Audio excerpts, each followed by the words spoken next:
Hello, hello. How is everybody doing today? Seaweaver, hello, good to see you.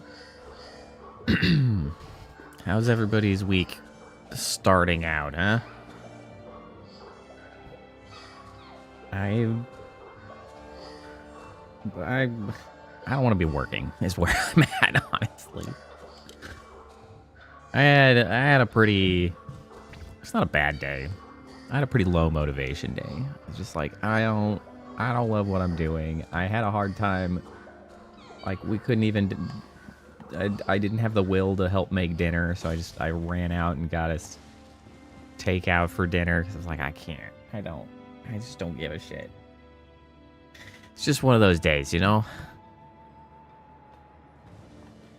It's hard to stay motivated when you feel like your job just doesn't help anybody.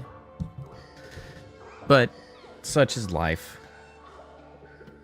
I am pleased to be back playing some more Nioh 3 though. Hey, nice job, Seaweaver. Good to see you moving along on that. I am excited to be back playing Nioh 3. It has been very good. I almost did an off-schedule stream on Sunday. I almost played some Sunday afternoon. My wife was gonna been wandering off to hang out with some friends that afternoon, but then it ended up not being the afternoon. It ended up being like later in the evening, and I had other stuff to do. So I was like, oh well, I guess not.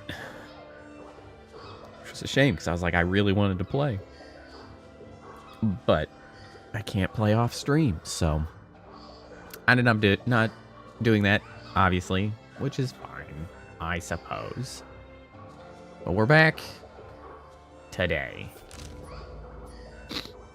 And interestingly, I feel like we are nearing completion of this map, which should of course reveal another one, which I guess would be time-based, right? Because this is a particular chunk of time.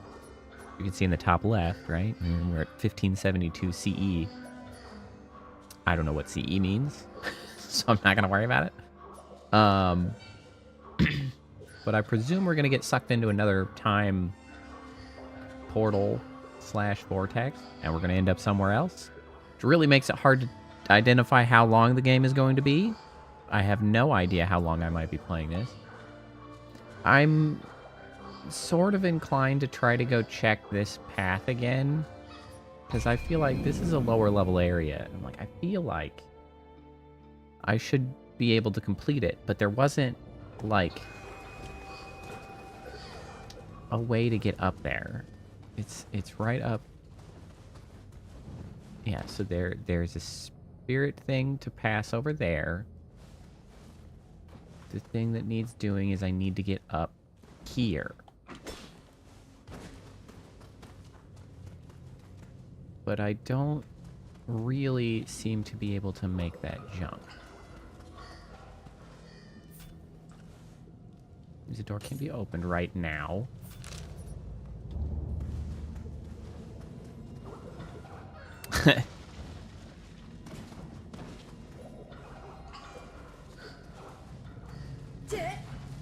Concord? Do you mean Concord, or do you mean High Guard in comparison to Concord? Because everybody's been comparing High Guard to Concord, of course.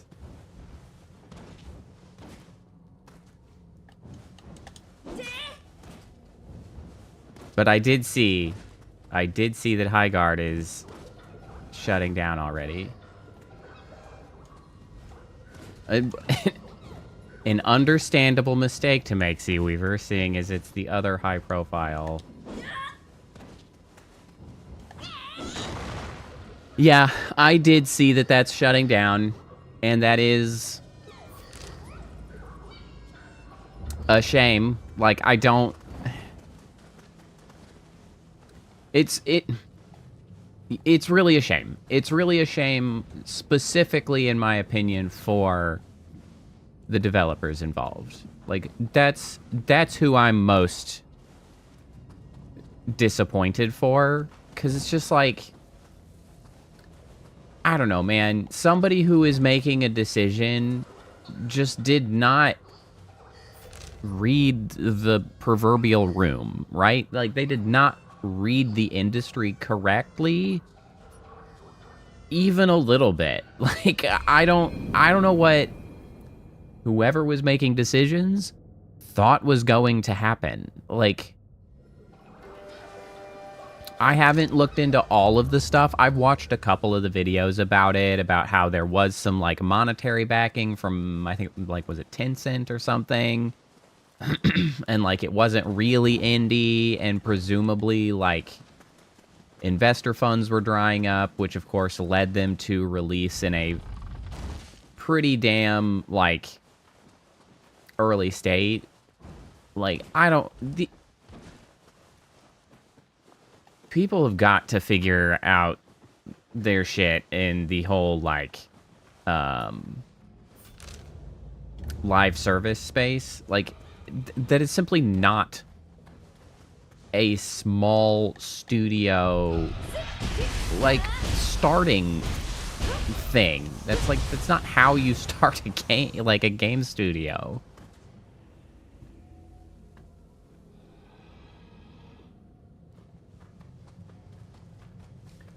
Yeah, like, there was that, which was weird. But I've seen some hypotheticals that they did have some kind of investor backing that was, and maybe that's related, right? That, like, they got cold feet or whatever, but, like, I don't really understand how, seeing as how they ended up, like, shutting down so fast, right? Like, I'm a little unclear on how monetarily it could have been a straightforward, like, oh, we intend to shadow drop it and then let it stew for a while. Like, I don't quite see how they could have afforded to do that, right? Like, I'm unclear as to what the plan was potentially there.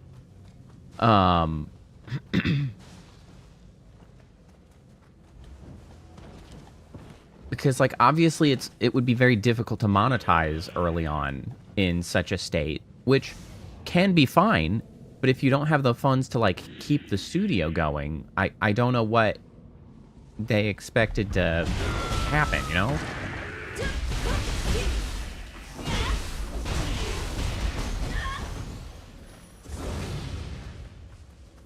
Yeah, honestly, one of the things that I was a little disappointed at in like, looking at what the game kind of was, and, like, how, because, like, they were like, it's a brand new type of genre, right? It was like a raid style, like a raid shooter or whatever they called it. I actually got pretty disappointed seeing what that ended up meaning, because I kind of feel like they, from like a creation plan. Now we're getting a little bit out of the monetary fuckery that occurred, and we're a little bit more in the, like, even as a game, I was disappointed to see, because I feel like there was inspiration that could have been drawn from that style of game that has in fact existed previously, that they didn't utilize or think about or pick up on. And that's Tribes. The old Tribes 2, especially. Tribes 2 is what I played most of. I don't know if you're familiar with that old shooter. Tribes Ascend, I think, maybe was the more recent attempt at making that work. It never really got its feet again. But I really like Tribes 2. Tribes 2 is really cool. You had pretty large teams. It could end up being like a 30 versus 30. Each group had a base that you had, and your base could have like defense turrets, and it had generators. You could have engineers that had to keep up and like repair the generators. You had vehicles, bombers. Like, the Tribes games were very cool. And when I first heard them talk about this idea of like a raid shooter, I was like, man, if they made it like Tribes, I think they may have gone fishing for the right audience, or the wrong audience. Because honestly, if they had leaned more into that premise instead of like another goddamn hero shooter that nobody asked for, right? I think there could have been a sufficient like niche audience that really would have been passionate about it, because I know there's a pretty good number of people who like miss the Tribes gameplay because it's just something that's not around anymore.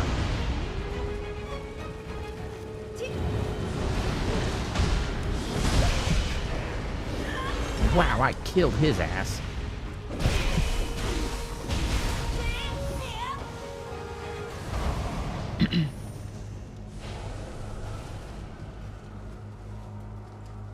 Yeah, it's really unfortunate.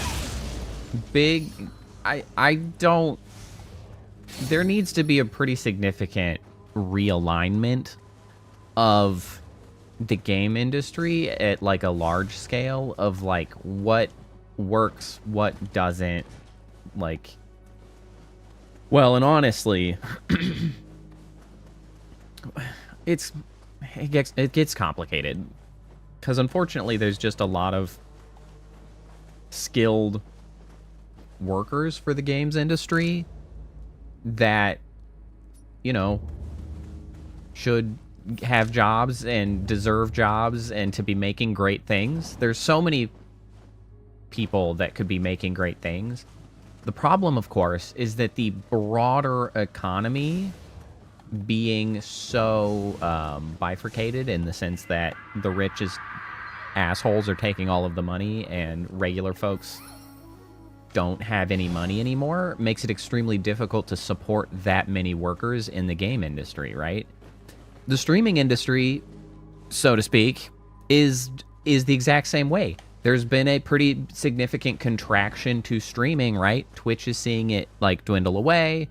Of course, everywhere else, I'm sure the metrics are the same. That it's just, like, these are not productive industries in the sense that, like, basic life functions are supported via these. They're luxuries, right? They're luxury industries. And so that, I thought that said Futurama for a second. Futamata. They're luxury industries, and so that makes it a little challenging to keep things going when recessions are hitting, right? Like, nobody's got the money to be splashing cash on every new game, on all of these streamers. And so it's like, it's unfortunate.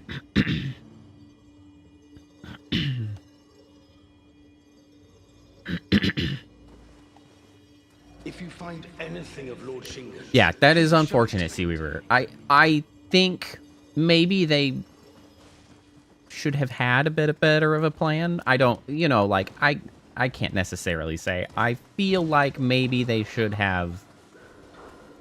That's not necessarily fair. I think it's fair to say, based on what I saw from the game, that the game had a vision.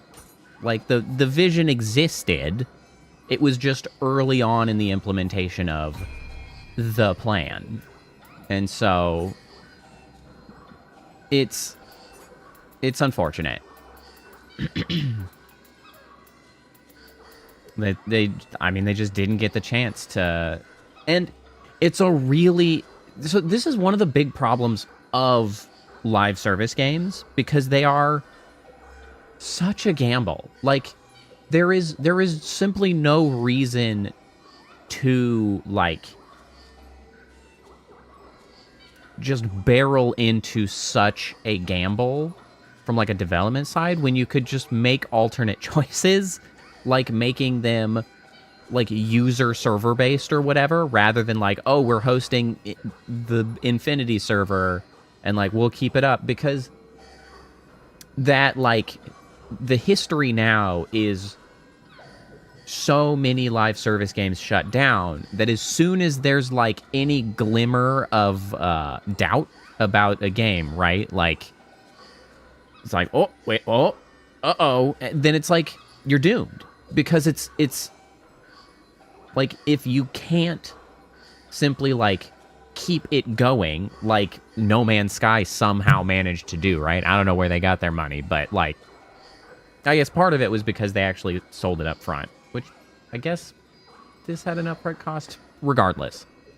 Like it's so unlikely, and as soon as you have a live service game that there are doubts towards how long it will last, everybody bleeds away. No one will spend money on you, because it's like, why would I spend money on this when it could be gone in 2 weeks? Like it's going to be gone in 2 weeks. And it's like all of the doubters are proved correct again. And as unfortunate as that is, it's just, it points to the idea that trying to make a live service game structured in that way is a mistake. Like, that is not a good plan.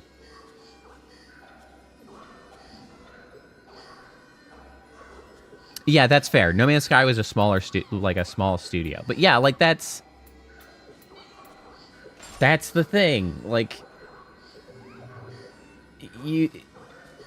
I just don't know if people should be setting out. No Man's Sky like had no other option, to be fair.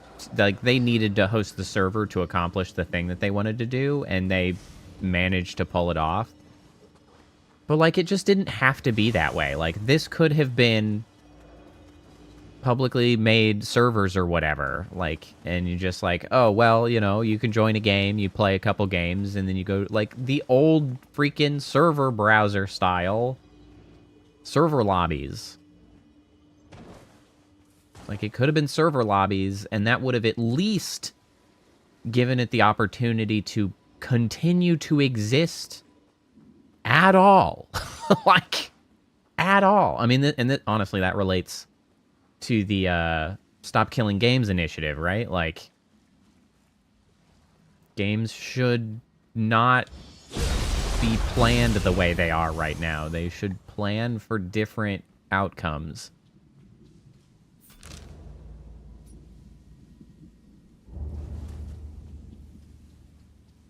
It's just a shame.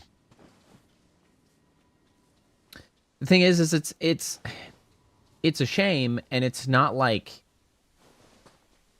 a surprise, or it is not unique to the games industry, right? Like every industry is going through this like problem of who holds the money.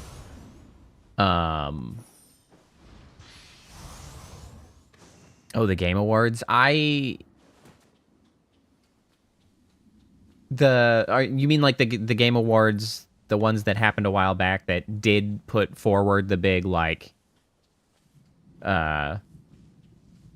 post out there, like the big ad about Highguard, which I never really did go back and watch or anything.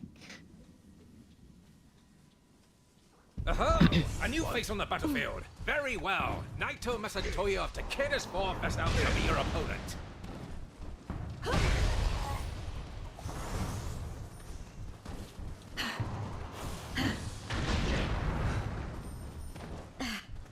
No, I know it's not about Highguard. I'm just trying to make sure that I'm keeping track of which Game Awards you're talking about. Or are you talking about like broadly the idea of Game Awards, or like that Game Awards show, or just all Game Awards are being problems?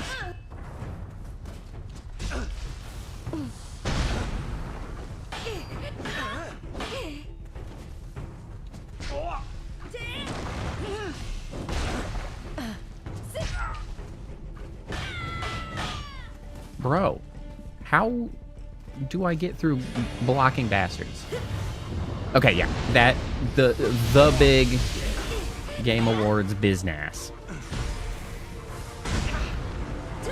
Again, I don't have tremendous context because I didn't watch it, but by all means, continue. I mean, it pushes the AAAs predominantly, which makes sense that that's a thing that they would do because the cost associated with getting an ad on that show is insane. My understanding goes, at least. What am I supposed to do about I may have underestimated you. guarding? Like, I can't You get were still through a no guard. match for me.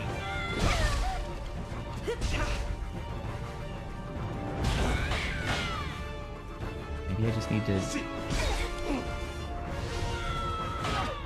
use the fact that I'm faster than him?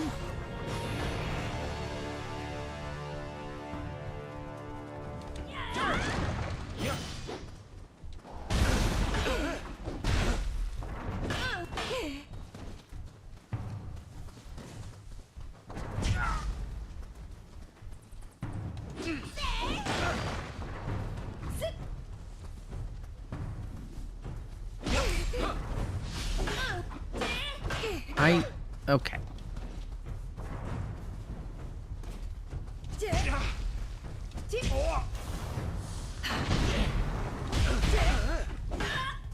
What am I supposed to do about this block shit?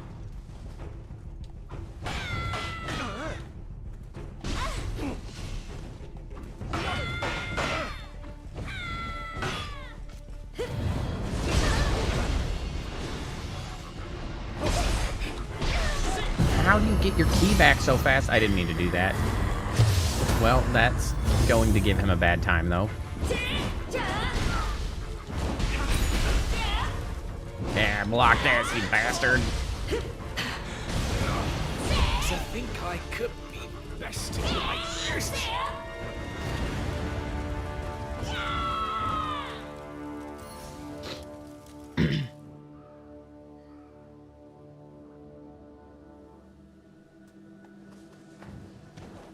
That, yeah, well, so that is broadly an issue with the definition of indie regardless of industry, actually, because, like, that has also been an issue in the music industry, which does not invalidate the thing that you're saying. I do not disagree with your complaints about, like, what that does, but, like, the thing is by, like, that definition of what an indie game is not uncommon. Like, that is what a lot of people who play games would tell you indie means. It's like indie music is also a weird, like, a weird sort of, like, definition to try to understand. But, like, the issue is that this idea of indie is so insanely broad.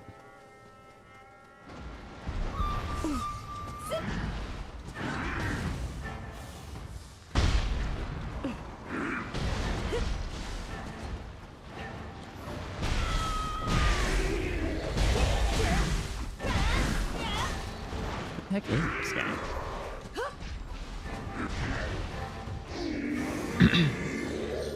Well, because within that definition, the major publisher is doing a lot of work.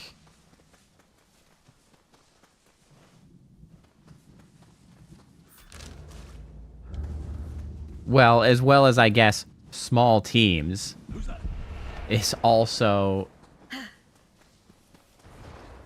like, such a wide definition, or I guess a vague definition.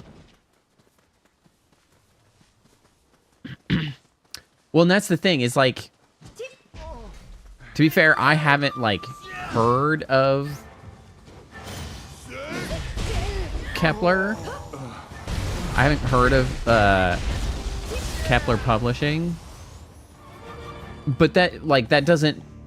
Honestly, it kind of gets to a point that I was going to make, in that, like, I almost feel like what a major publisher is sort of, like, got defined in, like, 2012, right? And so, like, the only things that are major publishers, as far as, like, AAA games versus indie games, are developers that, existed back in 2012 and were major, right? EA, Activision, Blizzard, like Microsoft, Sony, you know, like those are quote unquote major. Squaresoft, those are major publishers because they've existed. But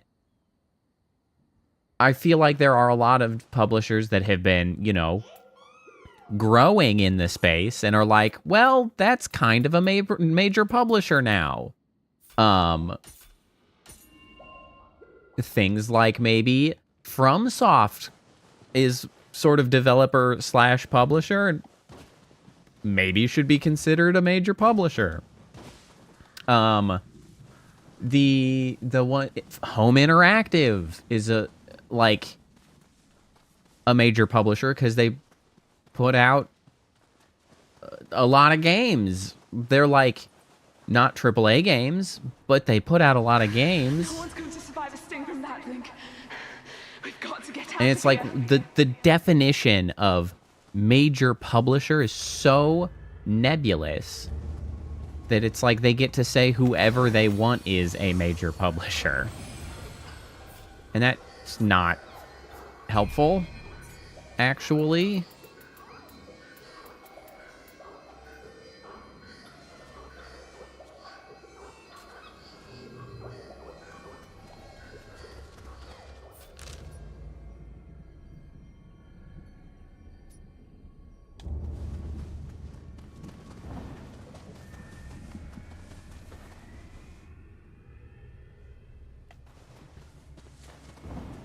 All right, hold on. Before we carry on, I'm gonna run to the bathroom.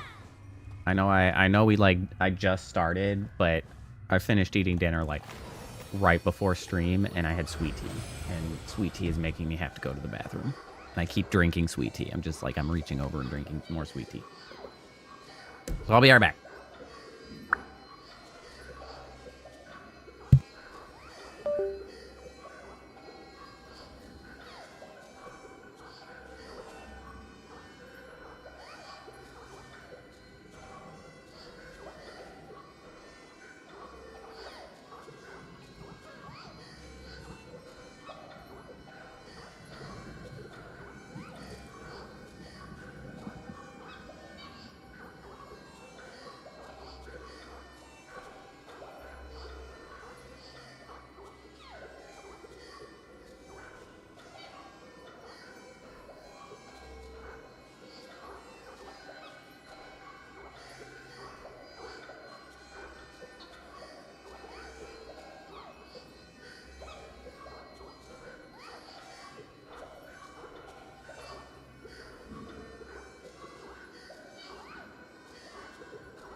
Okay. I'll put my hands back on, and then I'll look at this list of games.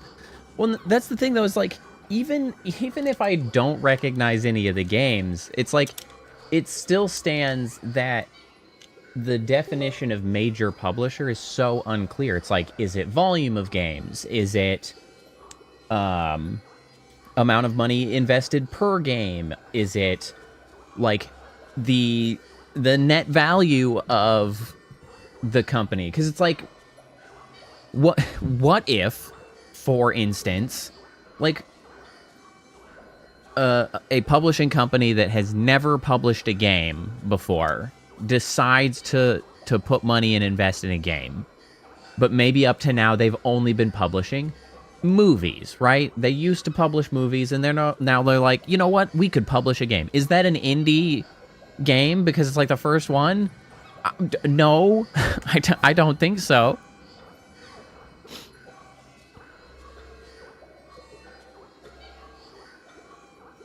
Okay, let's see here. Oh, they made Scorn. Scorn, Pacifica Drive, which I intend to play at some point. Oh, Shifu. Gia. I know of a couple of those games for sure. Well, yeah, I don't disagree with you, and I'm mostly just pointing out, like, by what argument they would essentially use to say that, like, no, it's legitimate. And I think the prevailing, like, ethos and opinions of the gaming community at large, right, sort of has such a poor, nebulous, like, perspective on what constitutes indie that, like, honestly, it just carries into these events. Like, nobody knows what indie means, and so they just get to do whatever they want, which is not helpful.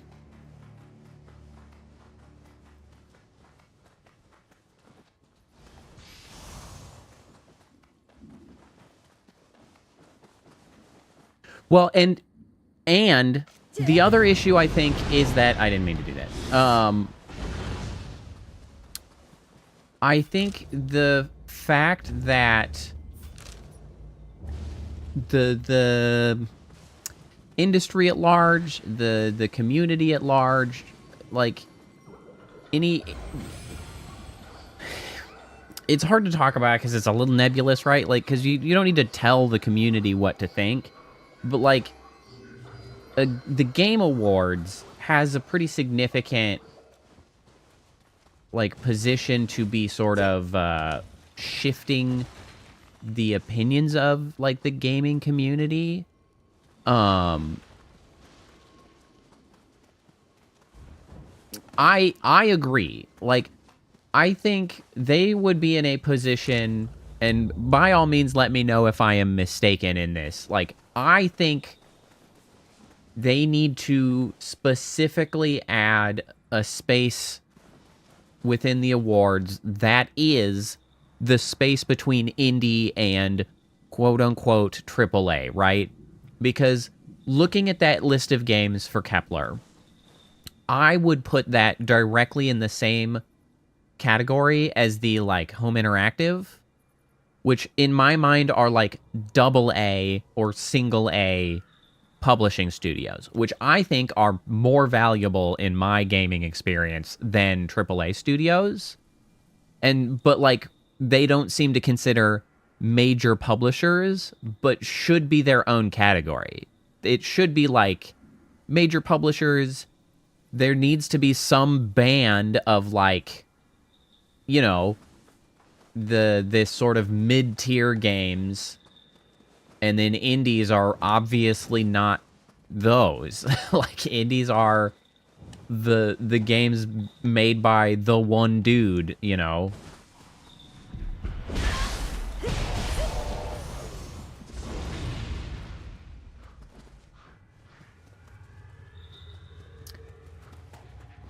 I mean, that is also fair.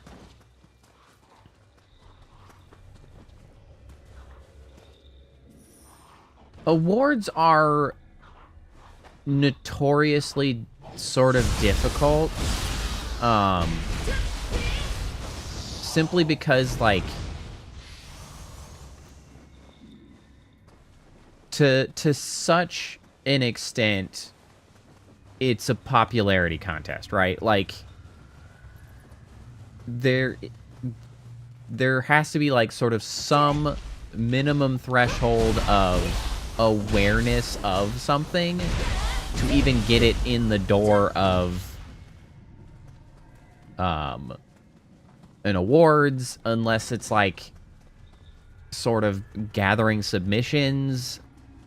I guess you could try to, like, gather submissions from people, which might get you some more sort of diamonds in the rough that are not well known, right? But in those cases, you run the issue of, like, the potential backlash from dipshits.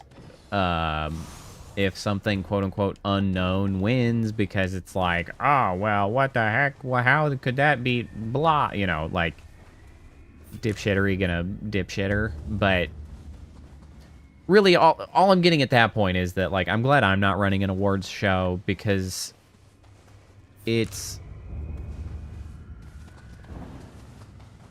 there are a lot of ways that it's pretty straightforward to be like, yeah, that's a pretty massive mistake for a award show to make, right? And a lot of times to be correct in identifying mistakes that award shows make. And I feel like it's actually a lot harder to make a game or any kind of award show where you avoid all of the mistakes. Like, that seems very difficult. And I don't want to have to try to do it. Because even whenever I see, like, small creators, right? Like, I know a while back there was kind of a somewhat dubious, like, VTuber award show that took place. Might have been a couple years back at this point, honestly. And, like, there was some pretty questionable outcomes. So there were a lot of, like, smaller creators who went out to try to build up, like, small award shows of, like, this is for the smaller creators and such. And I just remember a lot of fuss around all of them and a lot of headache that everybody had something to say about every single one, and how, like, this, that, or the other wasn't done correctly, and, like, all of this shit.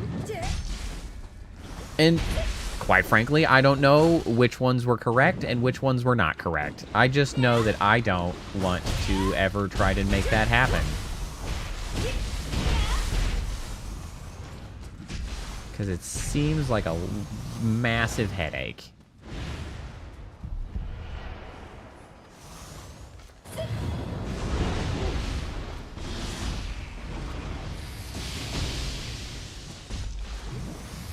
Oh, that's not gonna hit.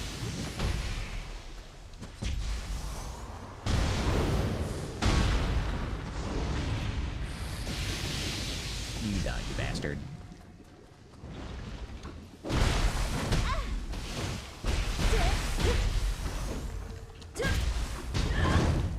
Ow. Get out of here.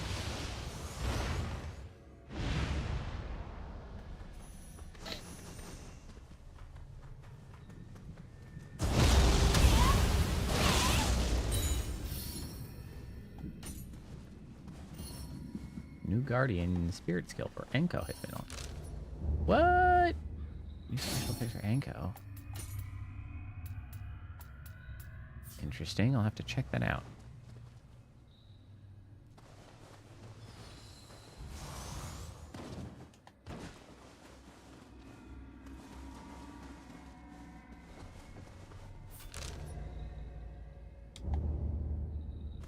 Where is this PG go? It is above. Oh, no! Damn it.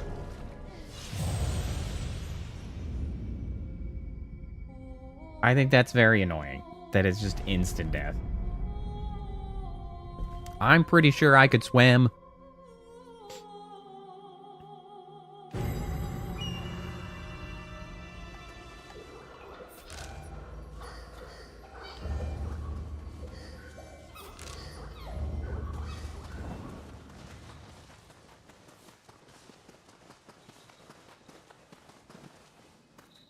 Oh, there it is. Gotcha. Noodle Weasel. I hit the wrong button. There you go. I mean, you should, honestly. I think that'd be fun. Transformed to Tonfa art.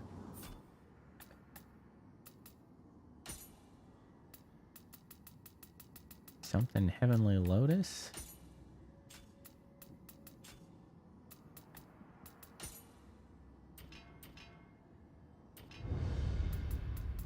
Where is that?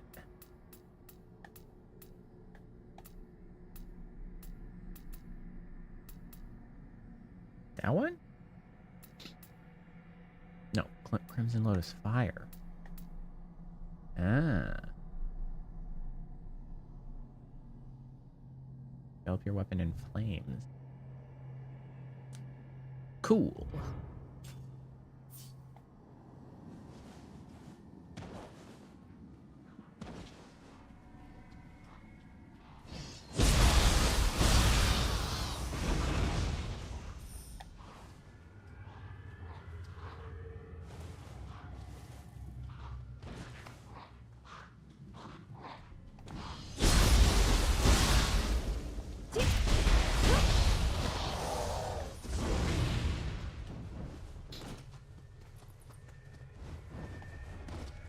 Yeah, because for me personally, I don't really care about...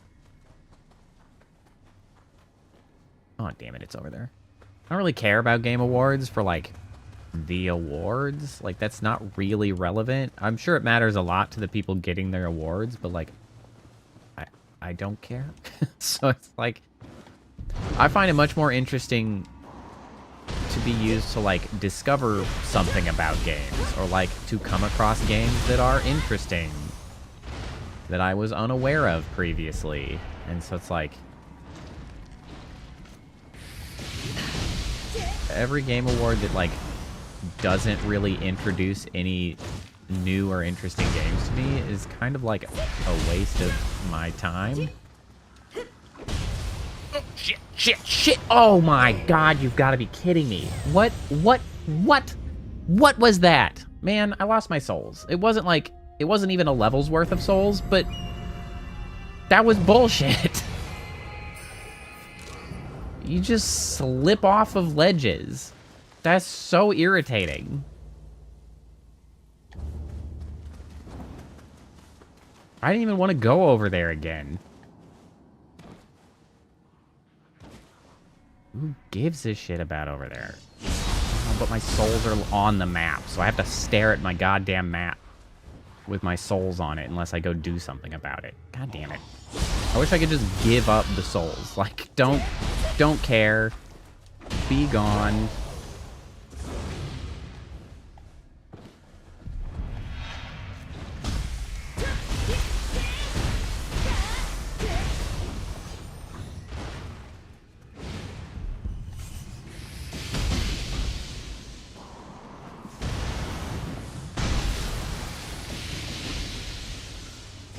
So much more damage.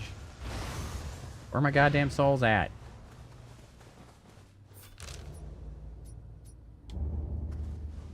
Wait, where are my... What? Are they just gone? What happened? I guess I don't have to look at it on the map? Literally gone?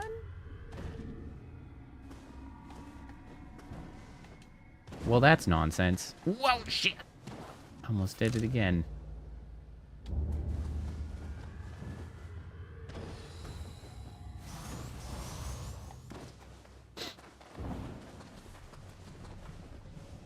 Yeah, that's what I like most. Just discovering new games that I was unaware of. Which is one of the reasons I like Iron Pineapple's videos so much. That's on my mind, because Iron Pineapple just put out a freaking 4-hour video where he played 24 random-ass games. And there's some pretty cool ones in there. Ow.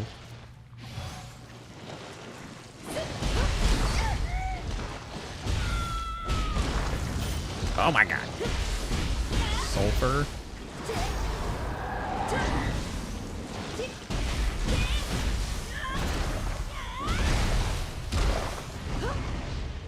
Interesting.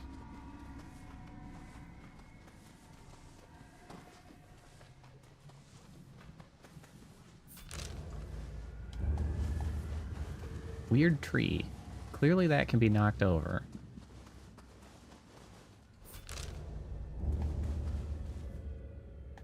Can I sneak under here? I can. This is weirdly shaped.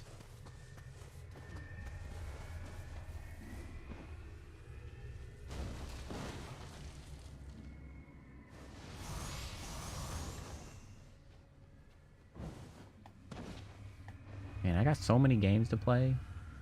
On the subject of shooters, I was reminded of the existence of Returnal, which is another game that's on my list to be like, that seems like it'd be fun to play on stream, and I just haven't gotten around to it.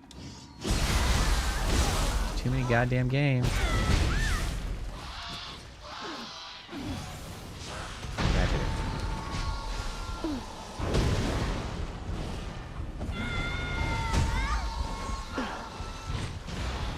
Hey, Priestess. How's it going?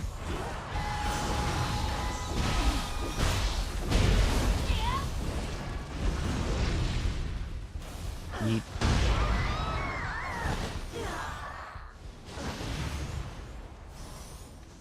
You know, I should probably do something about the infinity pieces of equipment that I have on my person at the moment.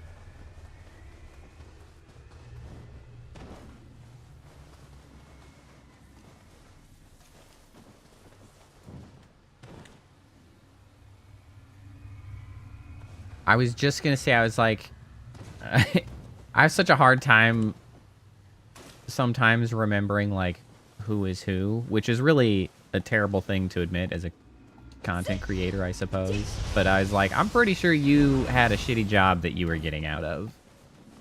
And I'm glad to hear that you're out of it and on spring break. It's a little early for spring break. If it is cursed, then it must be Is purified. this a typical time? I feel like this is a little early for spring break. Maybe I'm wrong. It's right at the beginning of March. Although, let's be fair, I haven't been in college for ever. So what do I know? I don't freaking remember.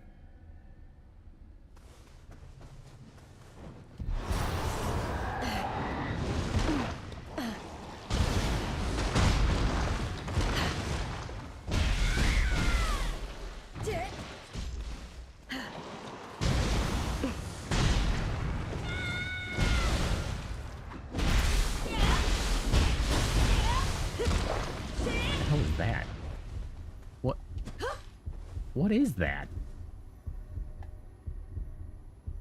Is it stuck? Okay. That's fine.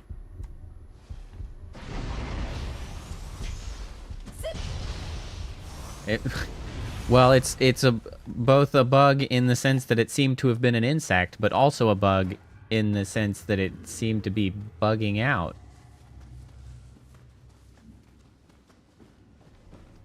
So this week, next week, and the following are 3 big. Okay. So it's sort of early for a spring break, but early within the normal expectations of spring break timing.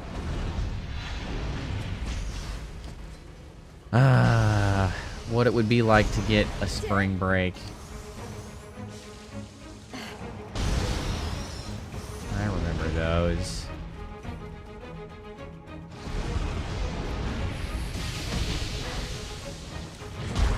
Ow.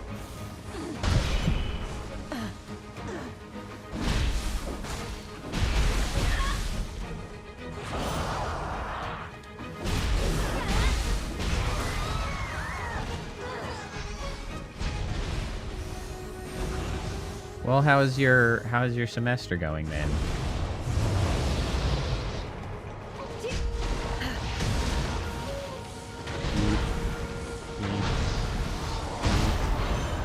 Oh my god! I didn't know that was an option.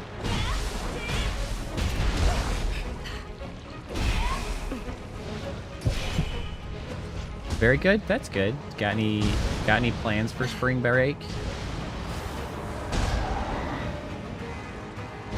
I just threw a bomb in its mouth. Oh my god, that's some Zelda-ass interaction right there. I didn't know it. I don't know that was an option. That's amazing.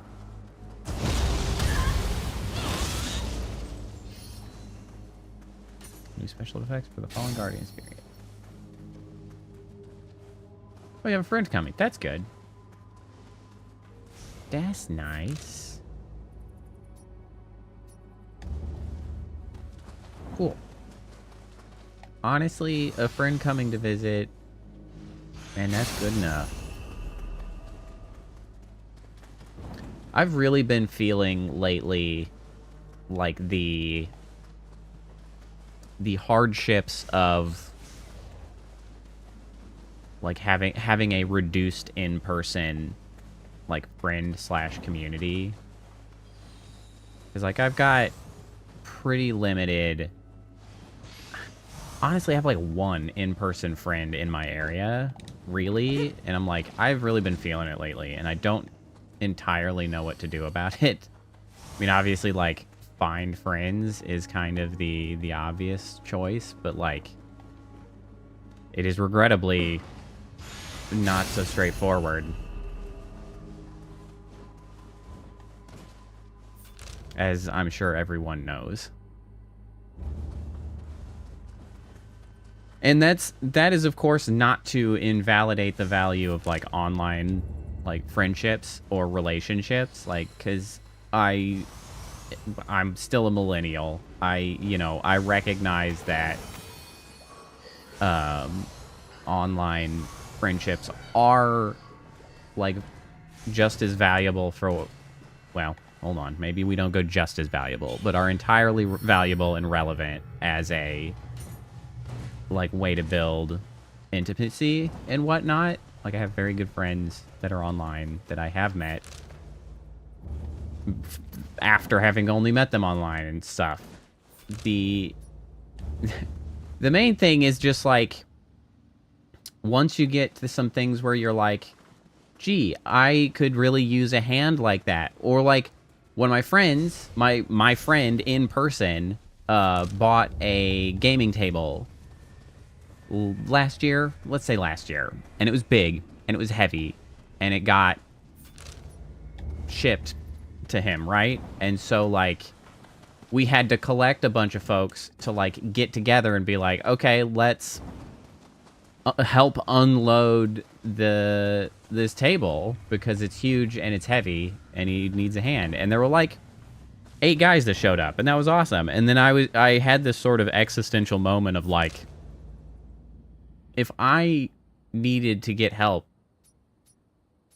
like, unloading a table like that, I don't have enough friends to do it. Like, I just don't. And it was just like, the number of people that I can be like, hey, could you give me a ride to the airport, are, like, very small, and things like that. And it's just those little things where you're like, man, I am not sufficiently plugged into my community, which of course I've been rambling about community so much lately. You might, I guess that's a big part of probably what drives me towards that feeling that like community needs to be fostered more, because it's like, I see the ramifications when it's not properly sort of invested in, as far as like, you know, just time and like societally, this shit happens.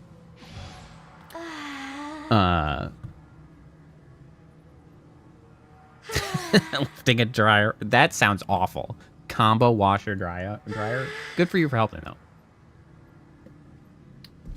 Like when I live, well,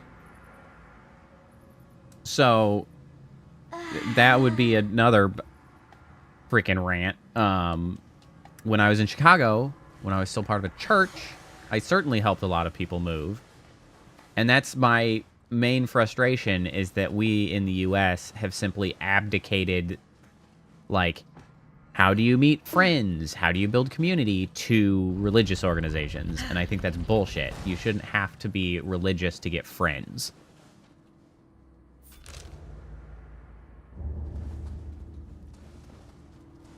£300. That's crazy. What are you, the Hulk? Like, oh, well, lifting it straight up is no problem. Easy enough. Jesus.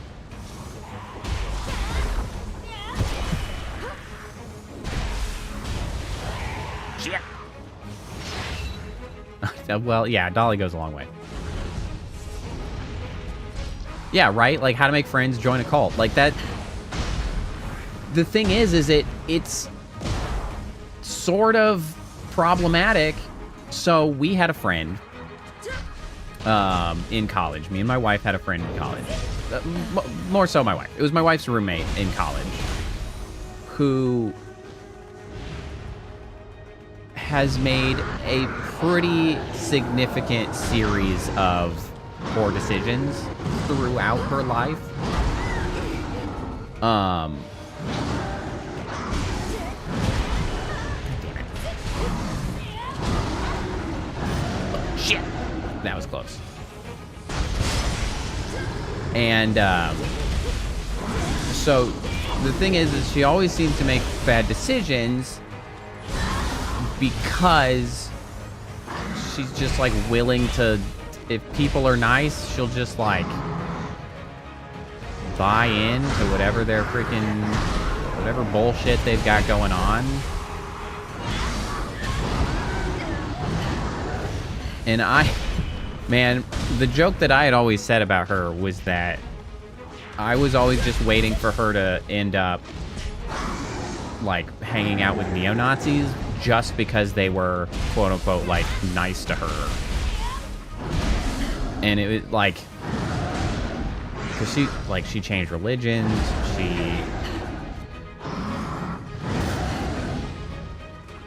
ended up moving countries in a giant-ass mess. It was, like... She made weird decisions. But regardless, like... I got distracted by fighting this guy, and I don't remember the point I was trying to make, where I was going with that. I knew it was going somewhere. I was talking about community, joining a cult. Right. She sort of joined a cult. She practically joined a cult to get friends. And that's bad. That's like... not necessarily an uncommon occurrence. You know, on that subject, though, something interesting that I did come across the other day. So... fire!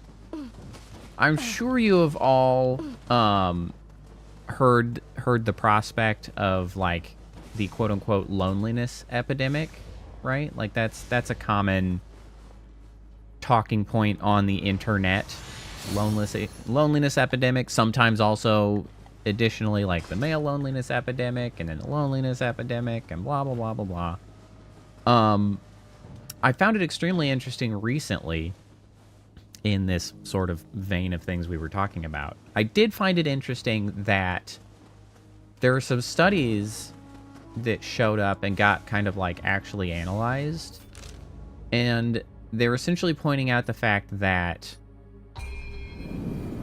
the loneliness epidemic shows up kind of everywhere in people's conversation and, like, reporting and blah, blah, blah. It shows up everywhere except the actual data. That there's not actually, like studies that indicate that there is a loneliness epidemic. In fact, the only, like, one of the main studies that has occurred actually indicated the opposite, that loneliness has reduced by, like, a couple percentage points, which is quite interesting. And of course, that is not to say that there is not loneliness that exists, because obviously people are lonely at times, and, like, times of their life, and seasons, and whatever. But it's interesting that that is not accurate to say that, like, there is a quote-unquote epidemic of loneliness. And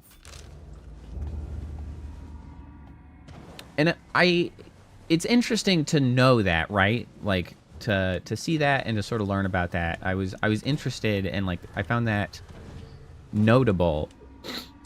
But it's further interesting to me to see if reframing that helps shift conversation to, like, I don't know, addressing common loneliness, which again is kind of why I have a big push towards community as a thing that should be invested in and built up, to help ease loneliness, where it does in fact occur.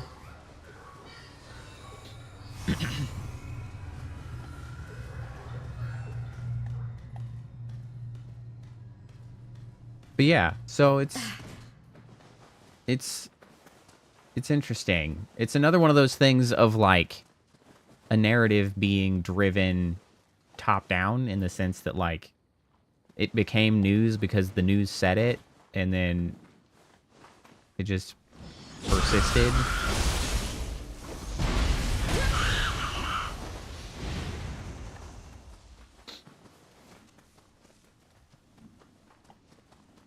Persisted in the zeitgeist, regardless of supporting data. I have to go and get reinforcements. At this rate, for Tomato won't last. Whee! Wow, that was a lot of damage he did.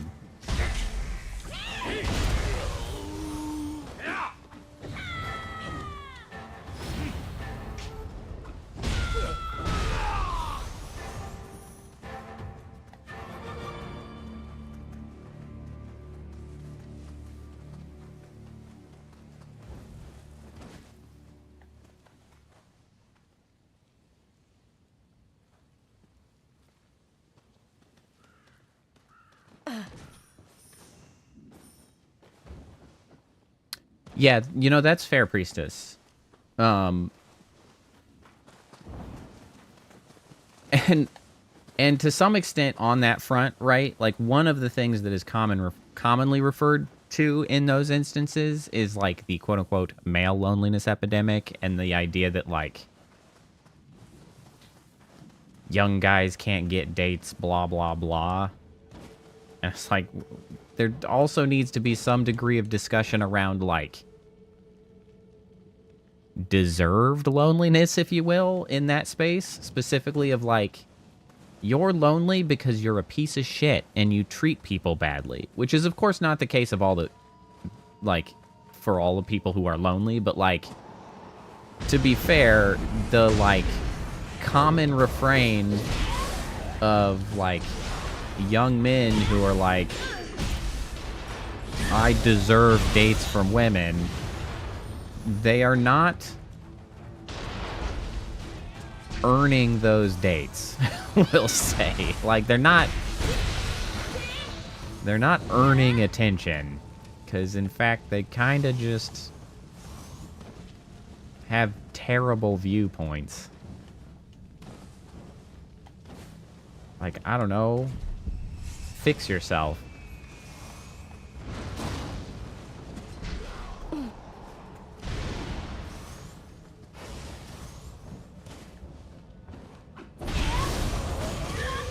Therapy would go a long way. Of course, that then runs into the issue of, in the US especially, of, like,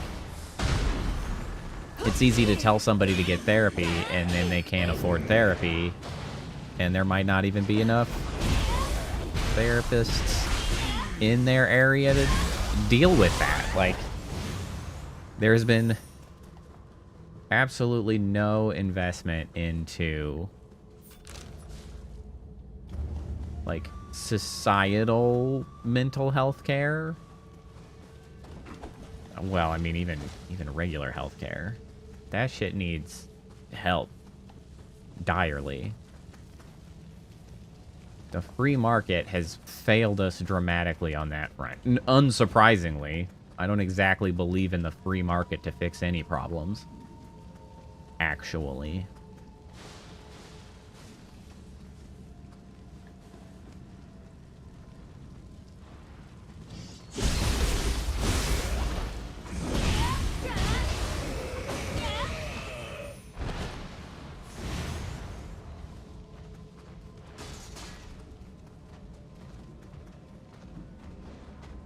yeah, a large part of, like, essentially what shook out of the study around loneliness is that, like, a lot of the questions that led people to potentially believe there was a loneliness epidemic are all around, like, sort of an old-fashioned view of what it means to not be lonely, of, like, meeting with friends in person and, like, doing specific things that ignore that the internet exists and that you can build up meaningful friendships via the internet. And, like, that's a big part of the discrepancy there. And so it's good that people can build authentic, good relationships on the internet, which I do believe they can, but I feel like people should not be so, like, required to find their people on the internet, and that there should be a lot more done so that people can find their people in, you know, real damn life.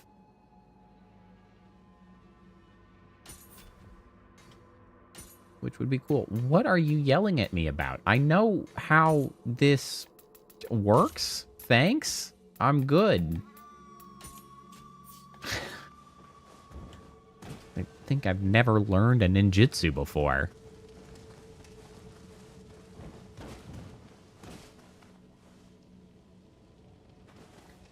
What? Yeah, freaking church therapy. That immediately gets an enormous eye roll from me.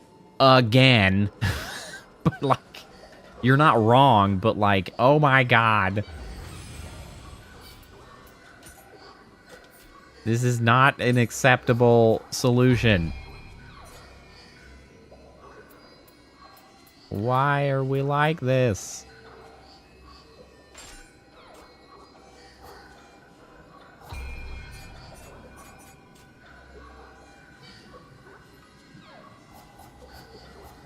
Well, yeah, it's like... Yes. You are not wrong. I hate that shit. Because, again, you should not be required to be in a religion to get help. That's bullshit.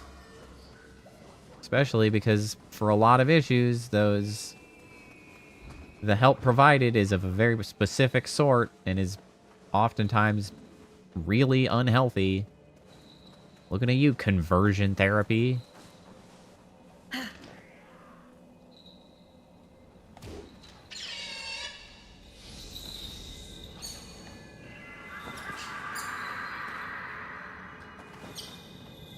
Oh, speaking of, I can't. I was gonna segue into current event bullshit because of the religious connection, but I can't do it. It pains me too much. It's gonna make me too heated and angry. I'm not gonna do it.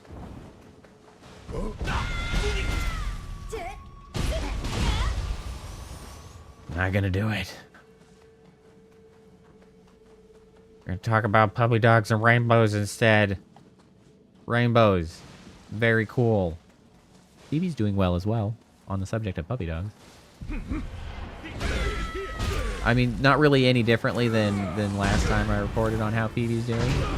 There's nothing too terribly has changed since then. Haven't gone anywhere or anything to give her a chance. But, you know, be on her own and well. There was a couple weekends ago. I went to one of my cousins' house, who recently had lost their mom, so my aunt passed away. And so we went to hang out with them for a bit. By we, I mean me and the dog. We went, which was nice because that was the first opportunity we'd had for Phoebe to meet another dog, like in person. Obviously, it wasn't the first time that she had in her life because she was, you know, fostered and part of a shelter, so she met and played with dogs. She does well with other dogs, like through our fence. Like, I had not been I don't know, in control of Phoebe when she had met a dog, and her cousin's got a dog, an old belligerent lady dog. But she did great. Puppers Phoebe does a good job meeting other dogs. She's got a really good mix of sort of like enthusiasm and timidity, so she's like backs off quickly when sort of chastised by either people or other dogs. But then she always goes back because she's like, no, I am interested in this in this greeting and get together.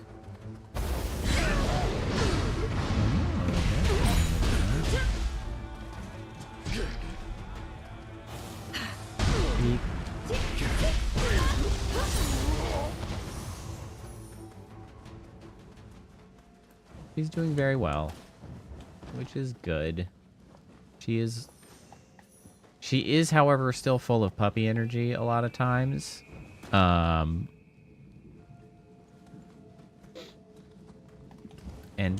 I am old man who works all day and sometimes do not want to deal with puppy energy dog, but that's okay. We deal with it. Because she sometime this week actually will be 1 year old. Actually, I think that's this week is going to be her birthday. A vintage fest. What exactly is a vintage fest? Is it like a sort of like a market of like vintage clothes, furniture, stuff like that? Or is it kind of like a Renaissance festival from a different era specifically? I'm not familiar with the term vintage fest.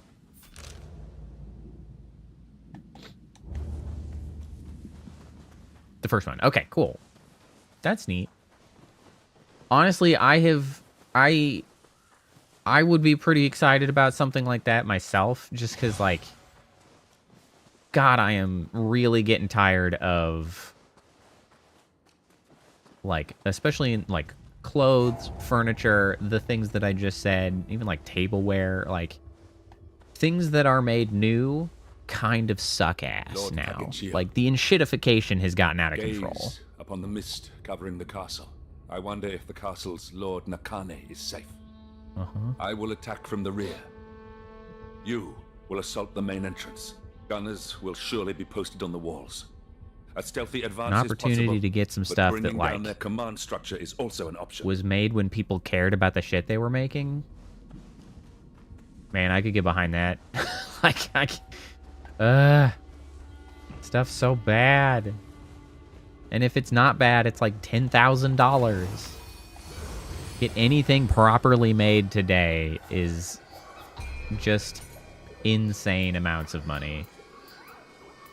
It's just unreasonable.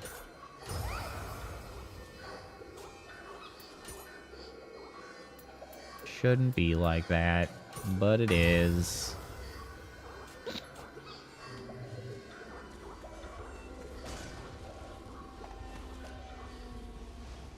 A strange mist has enveloped the castle keep. I hope the Food. reinforcements don't turn here. Food's real shitty now, too. That's a little harder to get help from at a vintage fest, though. To be fair. I don't really want vintage food.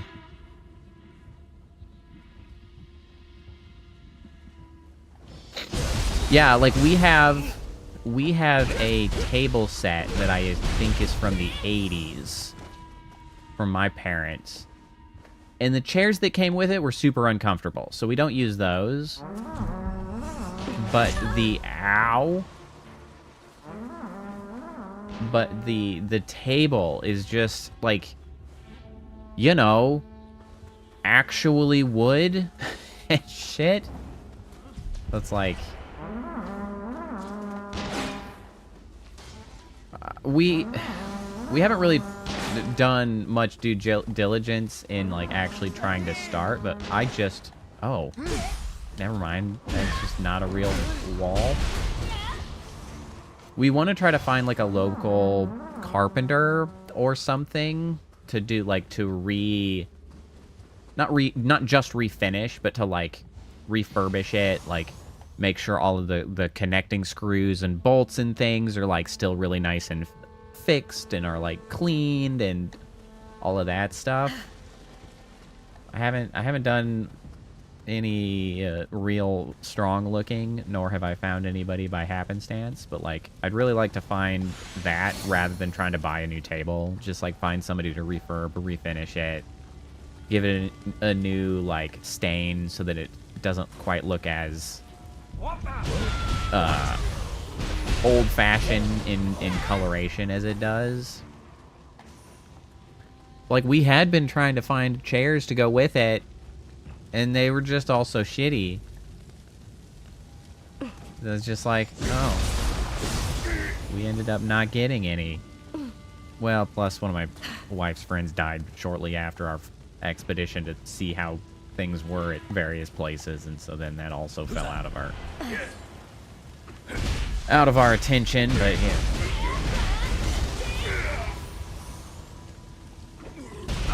No, you are dead.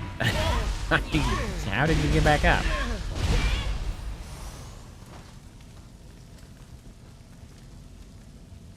Your desk's made by your mom. Yeah, see, that's nice. My desks are okay. They're very modern desks. They're like, they get the job done, but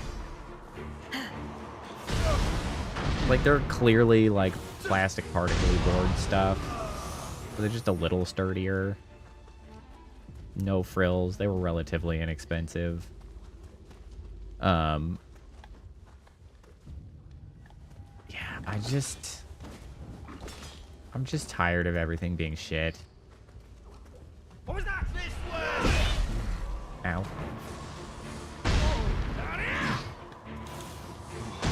And that one I blame very strongly on, well, I mean, obviously capitalism, but very specifically venture capital.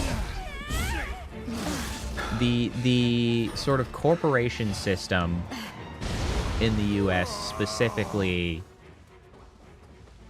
simply, like, always will foster this kind of enshittification, like, in its very core systems, because essentially passionate people do something well and build up, or I guess I should say, like, 20 years ago, passionate people were doing interesting things, and they would make their things and actually, like, produce stuff, and, like, they would be good quality products, but then inevitably someone who didn't care but observed that they could likely make money by profiting off of the reputation of these people while then pulling down costs would buy the company and be like, we could make it for slightly cheaper, and then they inshitify it. But everybody who was passionate about doing the thing is already out of the company because they sold the company because they were offered, like, a shit ton of money. And so they were like, okay, bye. And that sucks. It happens to games, happens to restaurants, happens to furniture, clothes. Every company that is doing well because they're making something nice will inevitably be enshittified as someone believes they can make money off of the thing they're selling while saving, like, doing it cheaper.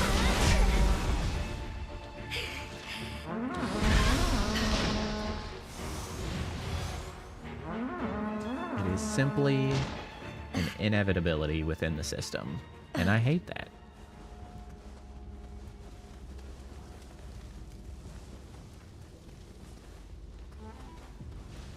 Yeah, like, that's the only place you can get something that doesn't suck, is somewhere that, like, on principle chose not to sell their shit and, like, continues to make stuff the way that they have been making it because they're passionate about making it.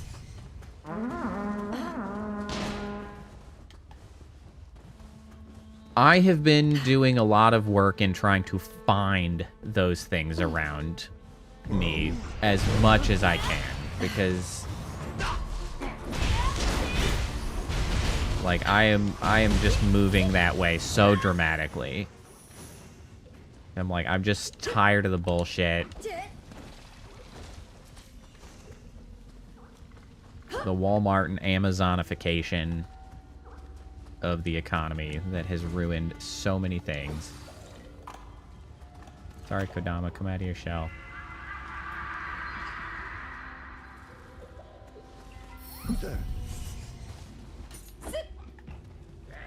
Down? Oh, okay, so that's how those can be used.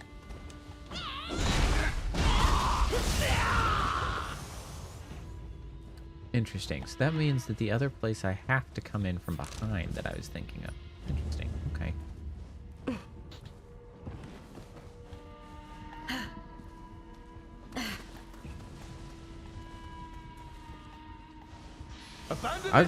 I was really excited recently to have found that we apparently have a local pharmacy.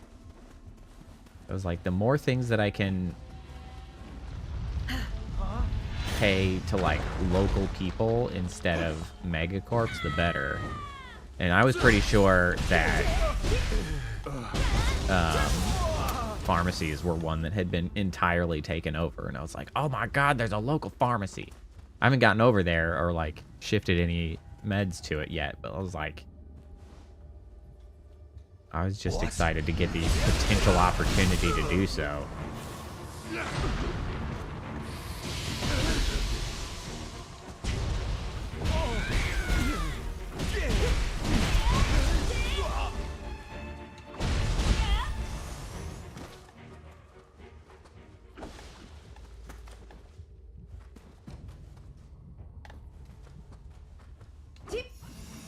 These fake walls are pretty obviously fake. The more I see them.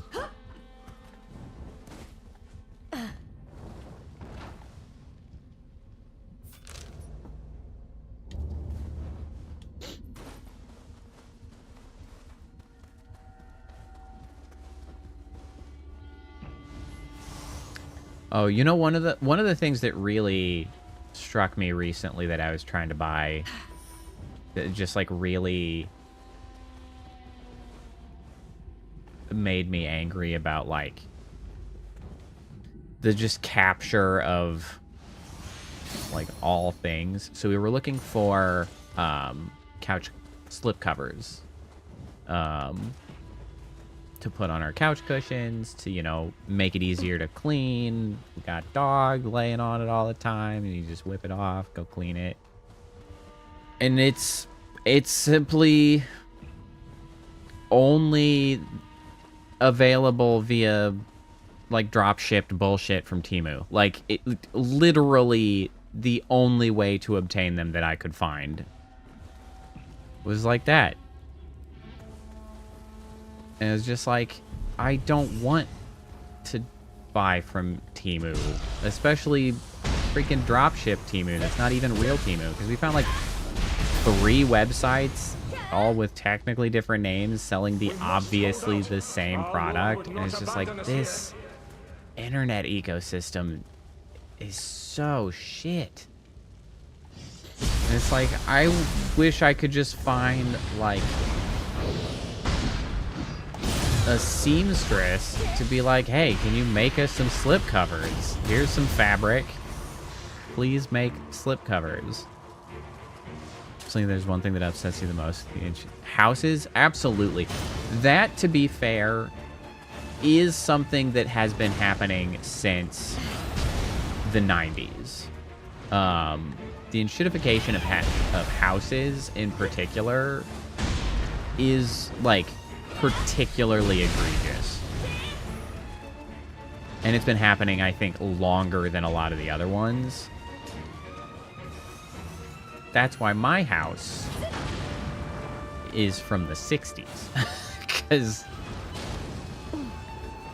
Because people still made shit, like, with effort in the 60s.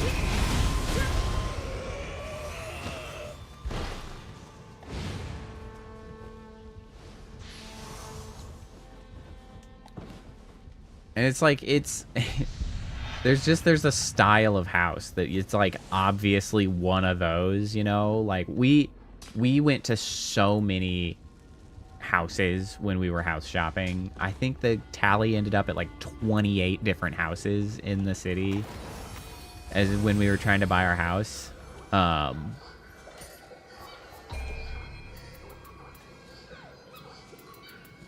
And it was so common to like walk into one and you'd just be like, yeah, it's one of those. It's like, it's that era that's like, you know, that it's like, or even just looking at anything brand new, you're like, all of the doors are the cheapest contractor level shit imaginable. Every fixture is shitty. Every, like, you're just like, you know that after 3 years, everything in that house is going to have settled and just nothing is going to fit quite right. None of it will be held together properly.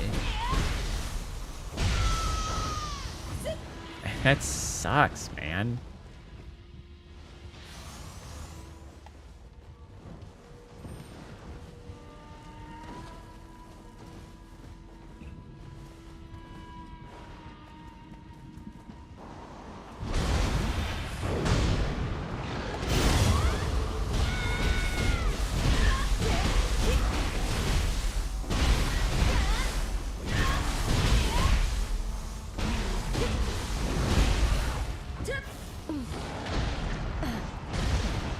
I like how easy it is to just beat the ever-loving daylights out of somebody with these Tonfas.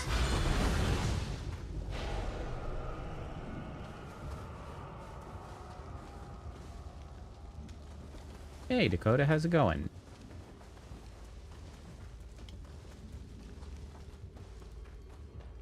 Good to see you again.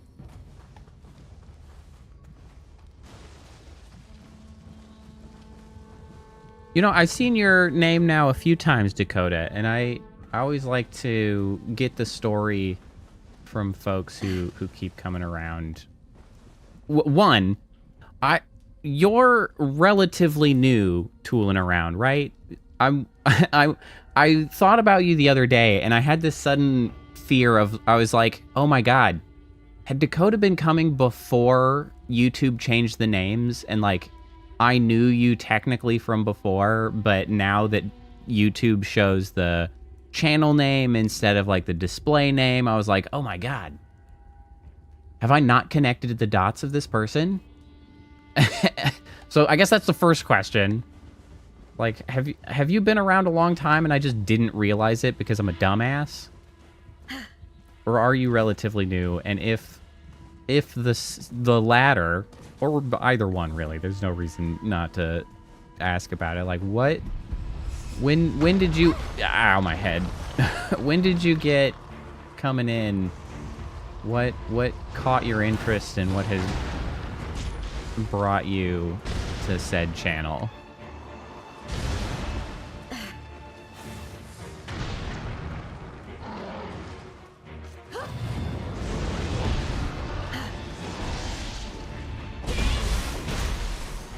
Heal myself. What am I doing?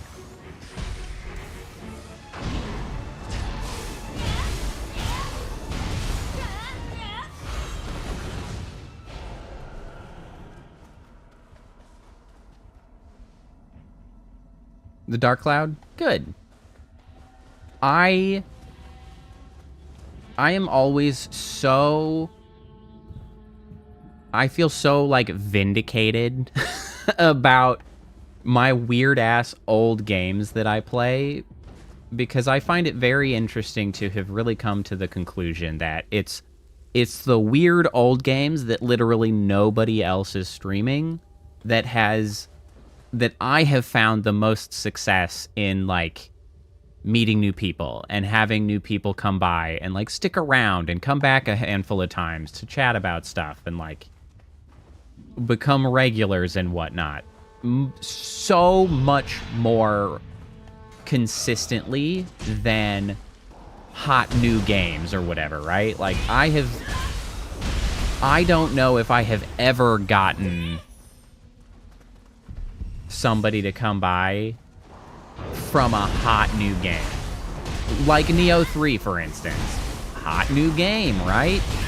Honestly, any new game at this point, I kind of just have to play for myself. So I don't think we have seen a single new person come by while I have been playing Nioh 3. Which, again, that's fine. I'm playing it for me because I like it, but it really just... It's interesting to me to observe and think about those things because it's like... I feel like there is a common perception presented for streamers who want to grow, right? They're like, play the hot new games. Play the hot new games. And I'm like, I don't know about that one, Chief. It's like, never really pans out playing the new hot shit. And my theory on that, of course, I think that is because there's just too many people potentially playing newer games that somebody can just go to a bigger streamer. Like, why would they... Hold on, I just got distracted because I realized there's like a quest turn-in on my map, and I don't know if I did it. Quest turn-in? Quest turn-in? Oh, it's back at the... Okay, well, sure, why not? Yeah, Priestess, like, that's pretty much where I have sort of meandered to some extent. There's of course some degree of the calculus of like, I like this, and like, I have a huge list of games that like I want to play, and some of them I know will work better than others.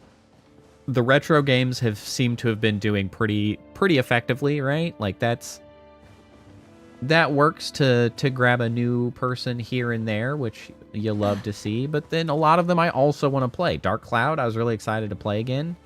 The various Final Fantasies, Lunars, the RPGs, those have been a good time.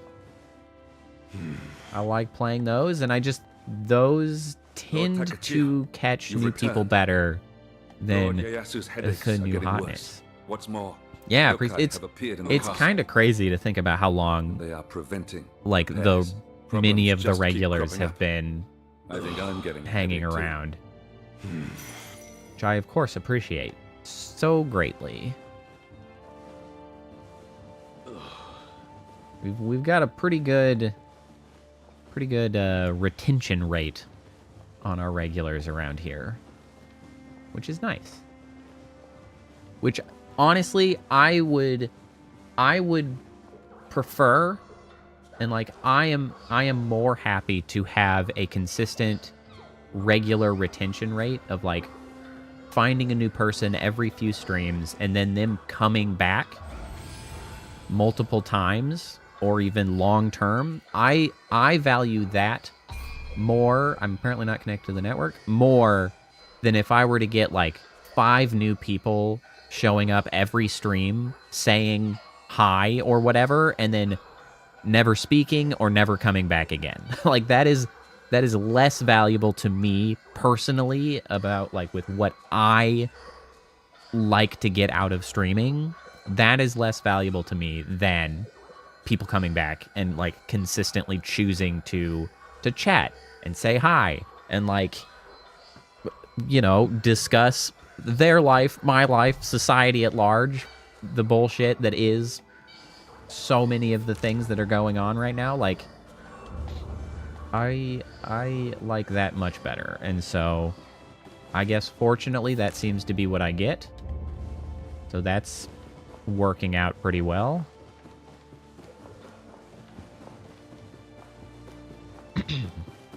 But I do, of course, always get concerned now and then when I've gone like maybe a couple months and I haven't gotten like any new subscribers or like any new folks to come by, because there's always a degree of attrition that you have to be fighting against when streaming. What is that? Yokai. Wait, wasn't that the yokai referenced in the recipe? After it, Takachio. Don't let it get away. Was it? It's kind of gross. Nude Peppo.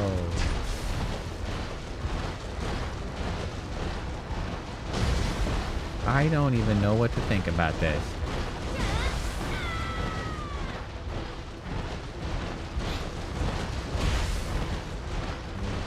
But anyway, as I was saying, there's sort of a degree of attrition that is inevitable because, you know, people got lives. You can't stay around forever. People will get bored. They'll move on with their lives to do other things. That's inevitable.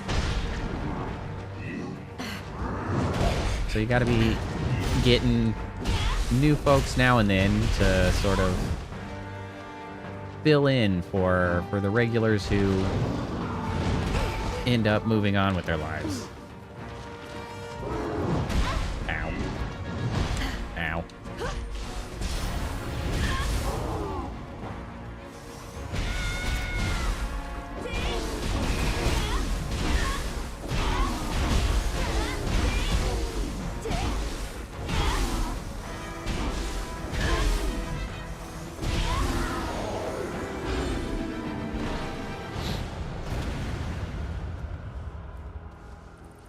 Yeah, I do wish it had a few ways of growing a little bit, but I'm happy for the regulars we've got coming through. Also, the guy was weird, and he was kind of gross and poopy, and I did not care for that. I don't know why that seemed to have been an important enemy. I do see that there's a Kodama here that I have not gotten. Maybe I'll go check on that.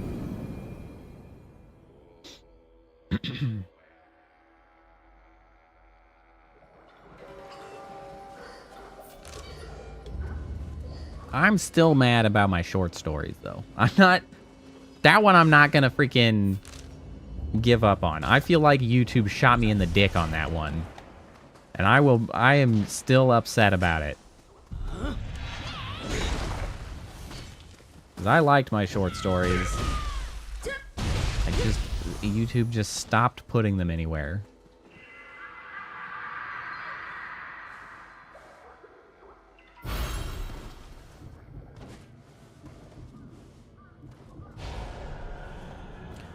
Yeah, I appreciate that, Priestess, on the, like, and that's a big thing of, like, that's a sort of, like, things that I really value out of streamers. Like, I value authenticity, I think, more than almost anything else for, like, who I want to watch streaming. Like, I just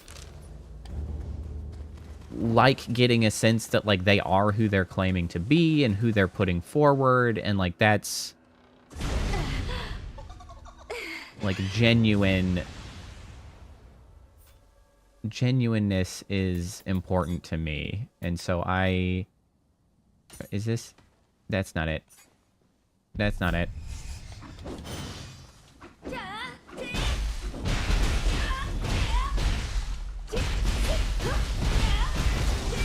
Just beat the ever-loving daylights out again. Get here. Dakota. Well, okay. So let me give you the background on YouTube shooting me in the dick on short stories. So in my videos, you may see that I have a, like, Eldritch short stories series where I was reading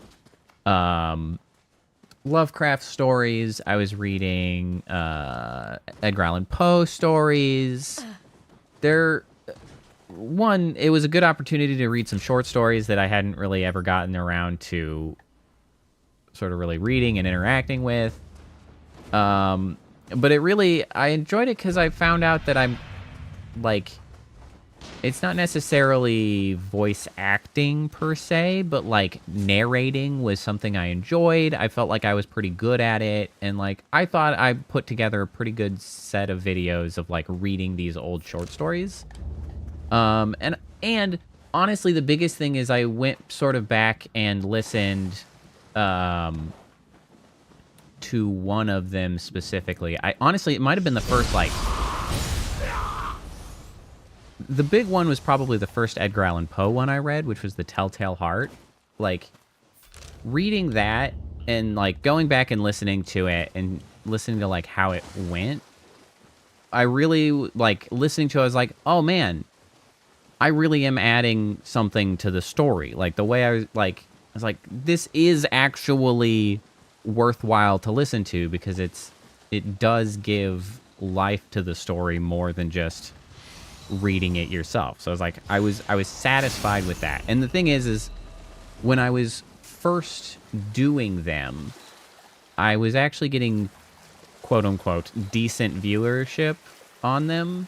One of the highest viewers on it was like 700 and some odd, which, you know, when you look at YouTube at large, 700 is not very many views.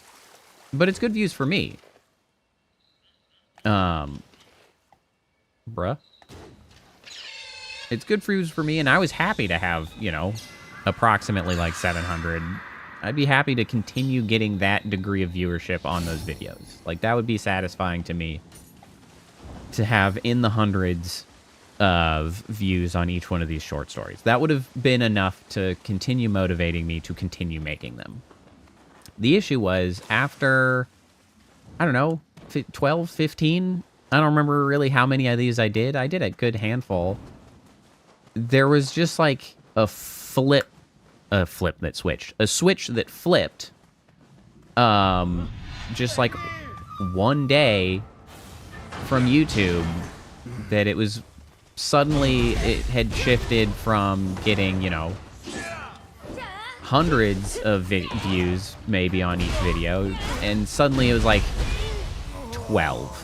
It's like they just didn't even bother putting it in front of anybody that may have been interested. And it's like, I didn't change how I was doing it. It was, you know, the same way. I was using the same sort of SEO, the same titles, blah, blah, blah. You know, I was using sort of the same methodology to put them out, and YouTube was just like, nobody needs those. It was like, come on, man. We had a thing going. We had an arrangement. I do a video, a few hundred people watch it, a handful of people comment saying that they really enjoyed listening to it, and I feel good about myself. Like, this was the arrangement.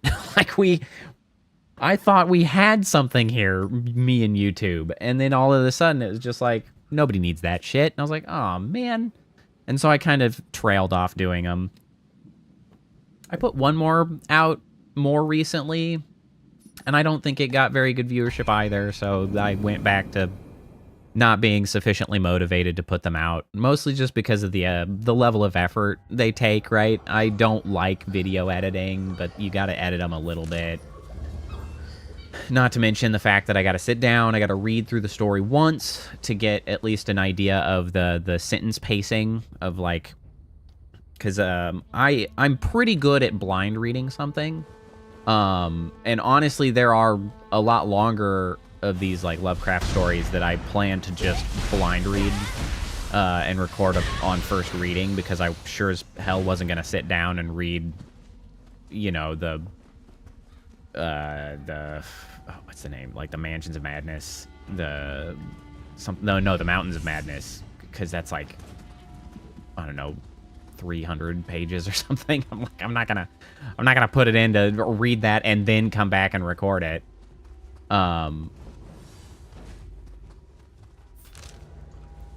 But it helps to read them first, just because then I can kind of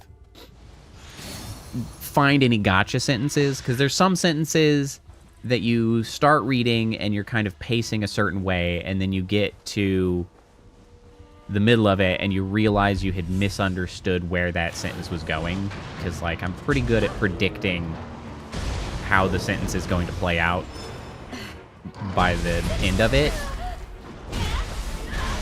But nobody's perfect.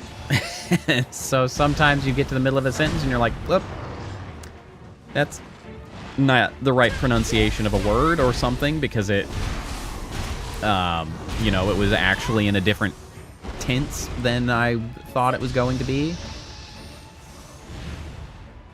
Or it was just a different version of a homonym than I had predicted, so I said it differently or whatever, and so it's like... Anyway, all that to say, they took time, right? A pre-read, a recording read, some editing. Like, that takes time.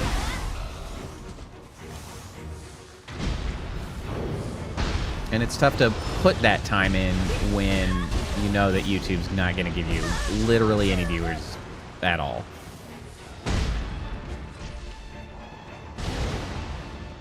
That's the long-winded way that I eventually finish that story. That's the issue when I get into the groove of fighting out, like playing the game while also talking about shit. Eventually I just start rambling about stuff and I stay on the same topic that nobody was probably that interested in to begin with. And I'm just like, how long have I been telling this story?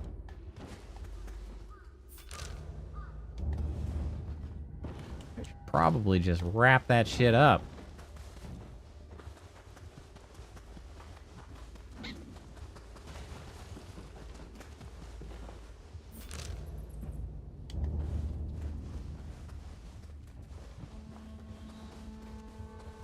But anyway, that was one of my attempts at growing viewership. Was to try to add some videos to pull some other folks in from video side into live streams. But you know, it only sort of worked. I did get one person who stops by occasionally to say hi. They started from the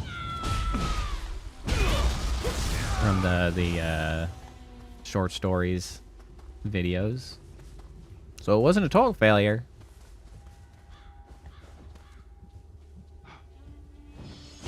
Not a raging success either, though.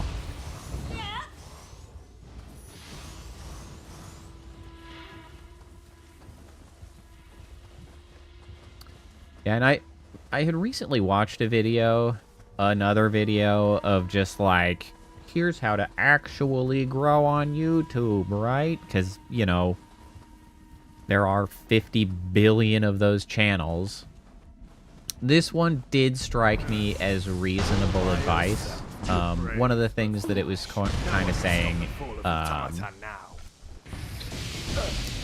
was essentially that it's...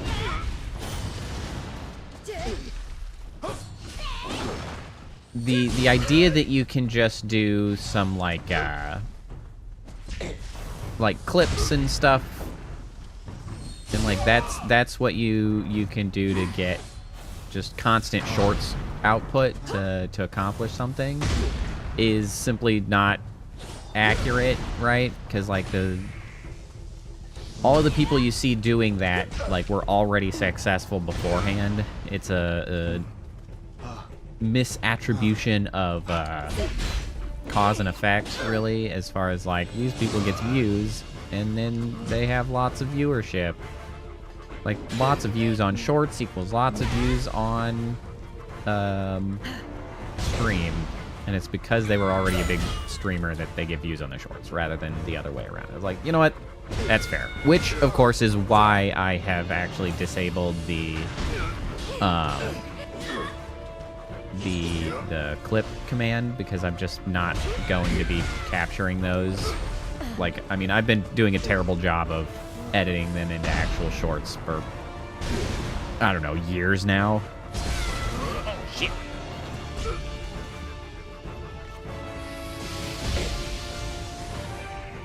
And so I've put those in the back burner.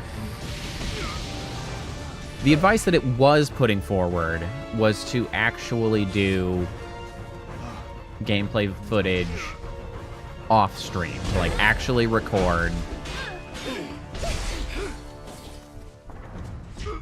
gameplay and then do commentary over top of those and like upload them as videos. And I was pretty much immediately just like, yeah, I ain't gonna do that. Like, I don't even care if it is exactly what would have what would work to grow the channel. Like, I'm not recording a bunch of gameplay footage to then like this waiting in the wings all along. edit into videos, because it's just,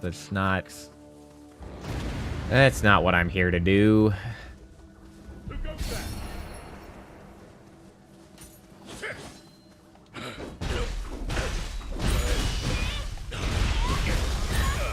Yet another way that I make my life more difficult by intentionally not doing potentially the good and effective thing for growth. I'm just gonna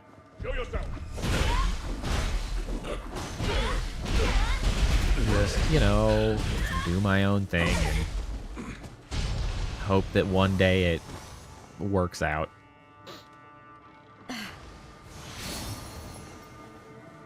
So, you know, the other advice that they always give streamers is like, have a consistent schedule. And I would like to point out that I have had consistent schedule for years. It's never panned out. Like, it does help the regulars know when they can be here, which I think does help. But I have never exactly gotten significant growth.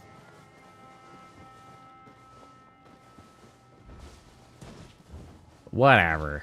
Nobody's here to hear me grouse about channel growth and blah, blah, blah.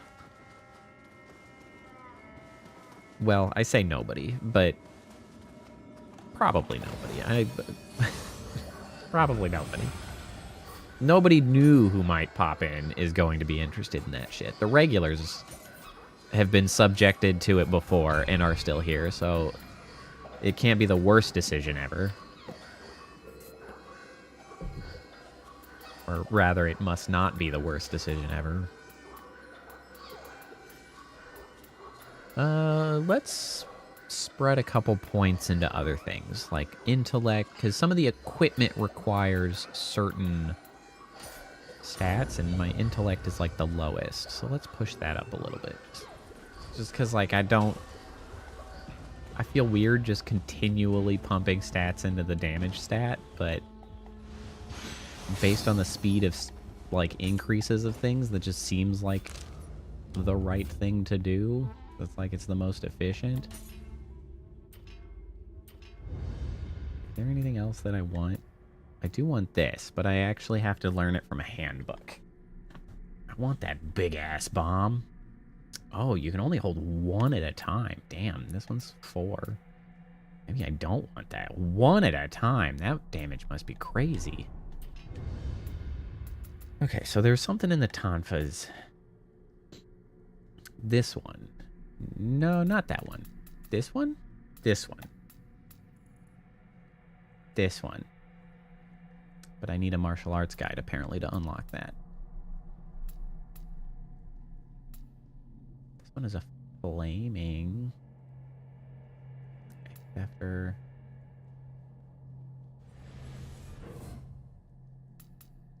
We could try longer wind-up before use.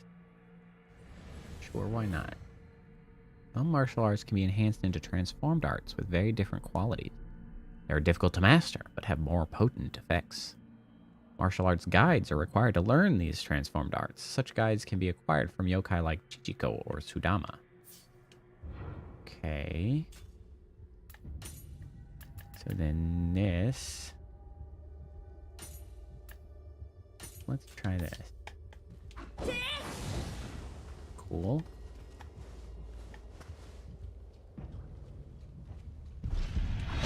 Ow.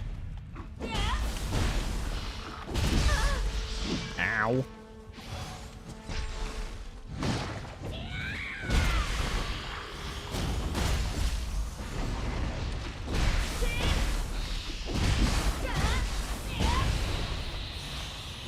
I mean, it's not like a huge amount of damage. It does fire off pretty quick. Hey, was this wall always here? We can't get to the other side like this. Oh, this is... Here, this one. Okay, so they mentioned something about a gesture maybe getting it open? No, that seems to have upset it.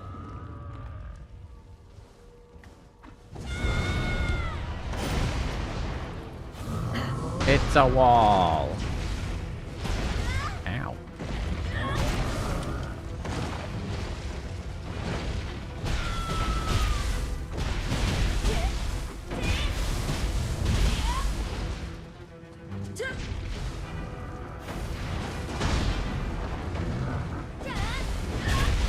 Ow.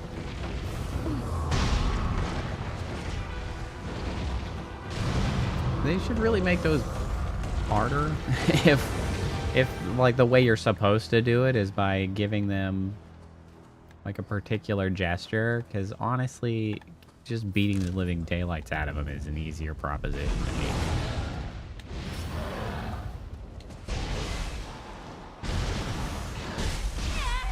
Oh shit, that's a lot of damage.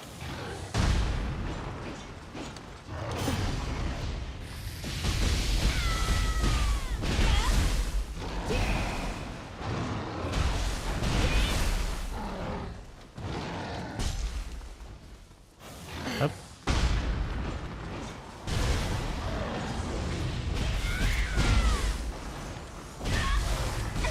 Ow. Surprised he didn't die.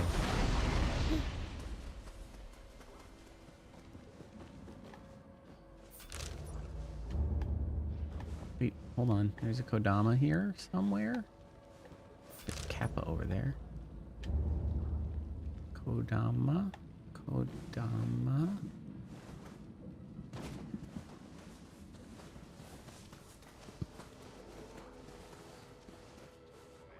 Oh, I think it might be in that building.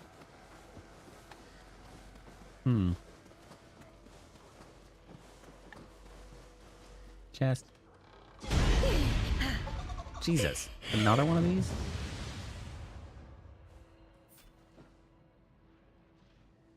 Point?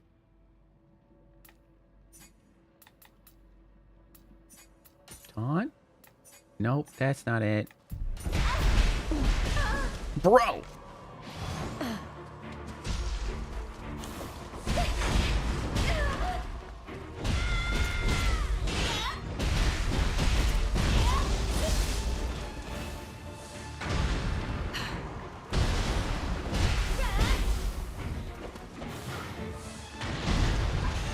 Those guys are a little bit more challenging.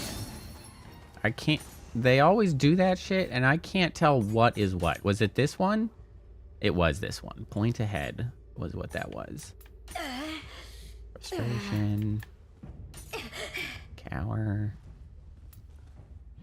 I got this. Oh, okay. Give it to me. Disappointed. Nioh Un pose? Okay. Nioh Ah pose?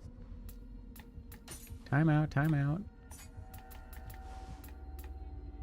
Back to it. Whistle.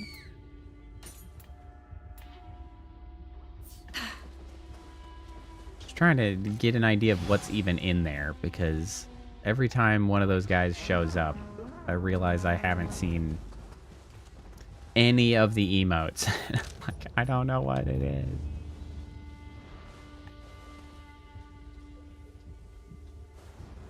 Murumasa and his ilk. Excuse Everyone me. makes such a fuss of their sword cutting ability. Excuse me. It's not right. They'd even give out fakes. Well, I thought I was gonna get behind him there.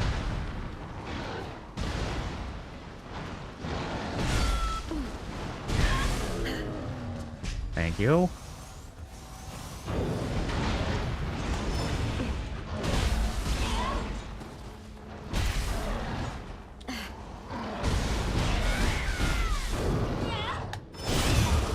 Oh, I can't believe I timed that right.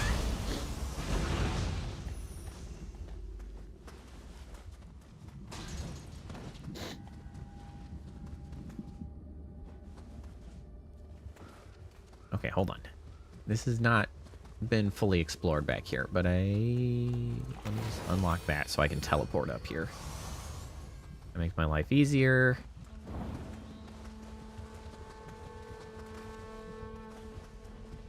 Song of Saya. I don't think so. Though for some reason that strikes me as familiar in some way. Song of Saya. Song of Saya on Steam. Oh, a visual novel. Interesting.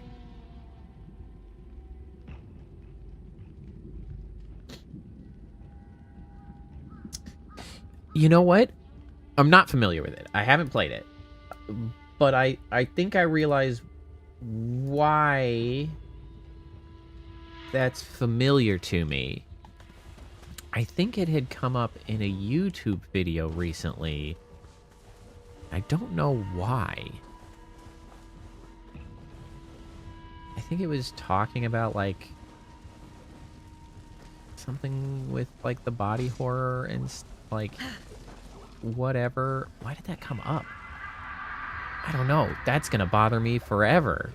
And I don't think I'm ever gonna remember under what context of video I was watching that had brought that up.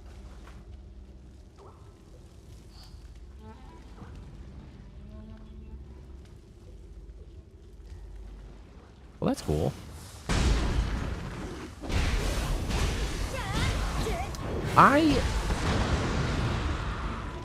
Lately, I have not played... No, not you. God damn it. Come here. Oh, God, this is such a mess. I have not been playing too many visual novels lately. There was a period in my life where I spent, like, I don't know, a few months playing a lot of them. Bro. What the fuck? God, that's annoying.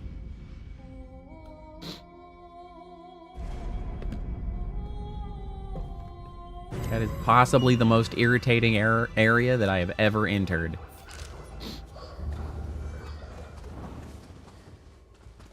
But yeah, there's like a few months, a summer, like a period of time where I was playing a lot of visual novels. I really enjoyed them.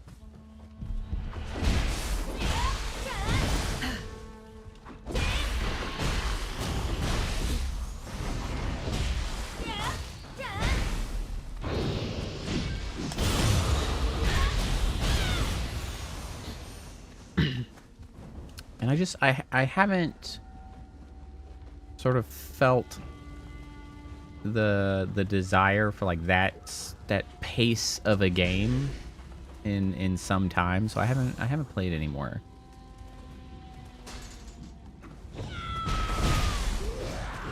Although, amusingly, in the most recent Humble Choice, the Humble Monthly, I did get Date Everything, which I suppose is a sort of visual novel. I might find some time to play some of that, because Date Everything is just amusing and clever.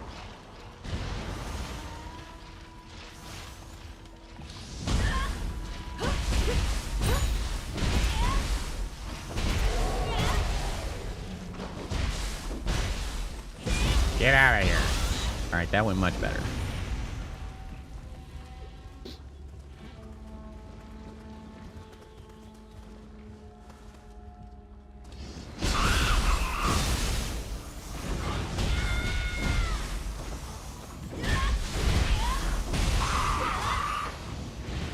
You jerk. I need to do something about my potential equipment because I'm looking at larger numbers than what I have equipped popping up. Oops.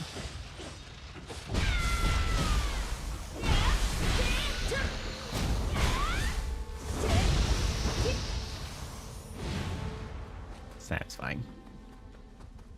I really do like these Tonfas. Much better than I had liked many of my previous weapons.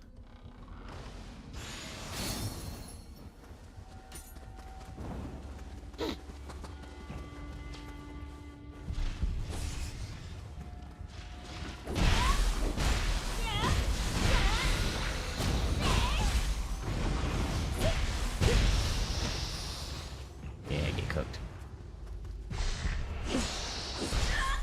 Ow.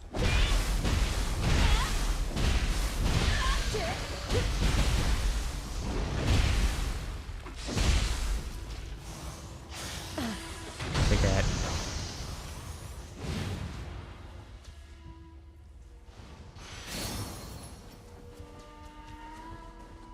I really wonder how much of the game is left. Just because, like, I feel like more and more I'm kind of settling into having most of the stuff that I will be using unlocked, right? Like, it's kind of unlocked. We've got our main moveset all settled in. Like, are we gonna have more areas than this one to work through? Or nah?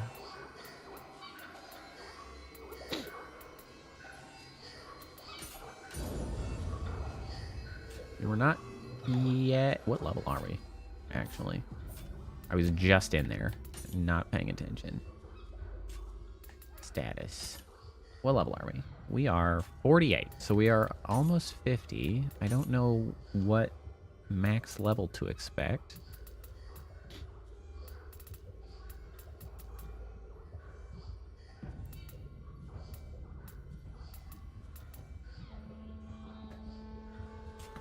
Let's see, longbow. The Throne Crusher cannon. Maybe I should bring a hand cannon.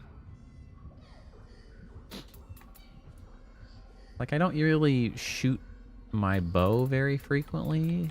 So, like, maybe I would have a better time with just a big-ass unlimited ammunition plus 8%. What does that mean? How can you possibly have unlimited ammunition but only 8%?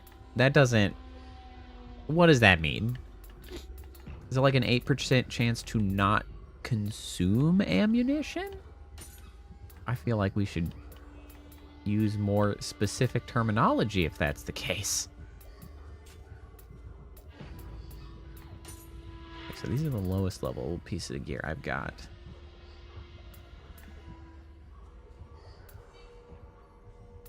Ferryman's Hakama. Shinobi Waist Guard.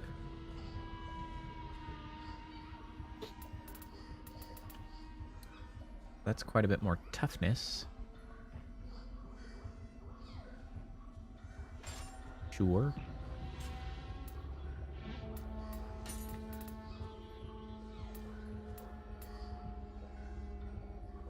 Backstab damage, faster movement.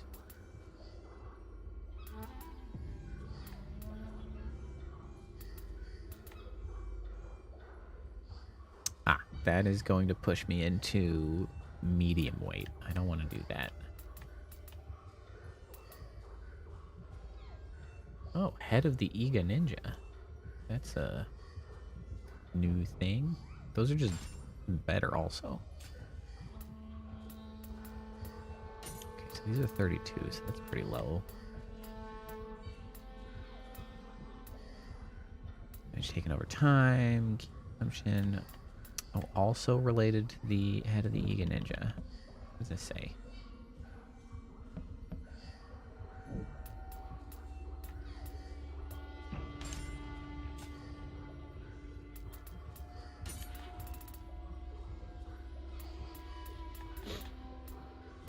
Devout Practitioner. It's a different set.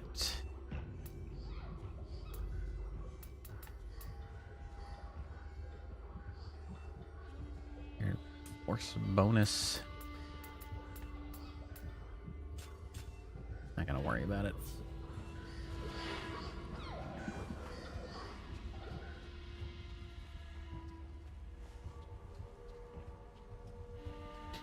So many of the equipment numbers are just so, like, unimportantly fiddly I do kind of wish the gearing was done a little differently. It's by no means like a major deal breaker for me with this game. Like, I'm still having a good time, but it's kind of a shame because it doesn't feel like it brings that much to the table for me.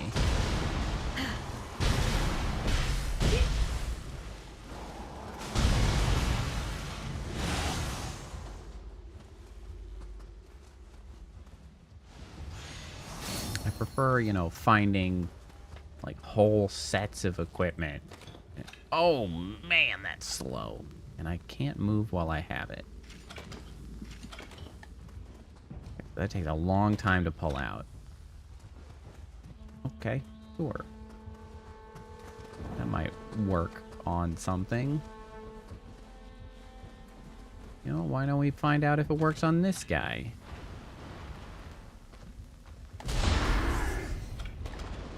Decent damage.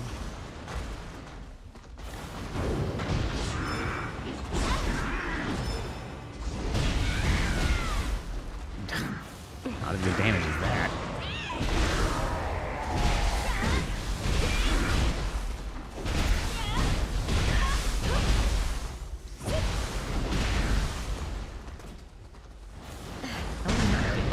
Well, that'll do it.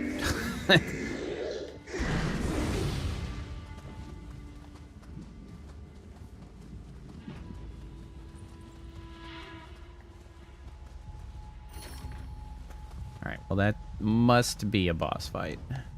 Based on where the helping hands are. Who would have thought the castle would fall so quickly? Demons! Demons are coming! Whoa, whoa, whoa. This is a lot of folks up here. Hello?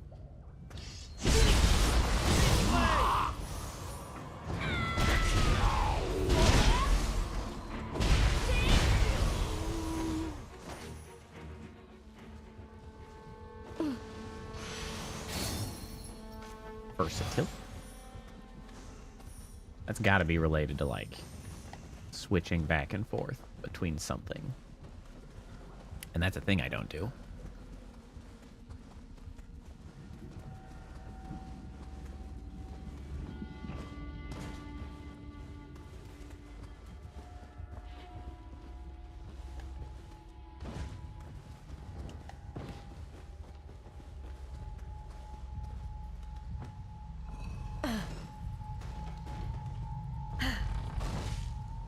Wow, that is not that big a shortcut.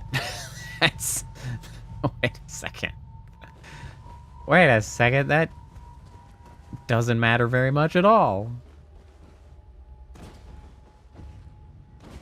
That hardly seems fair. Oh, shit! Well, that was uncool.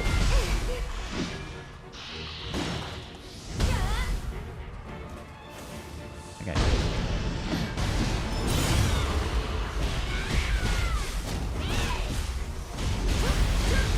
Oh, you grabby bastard.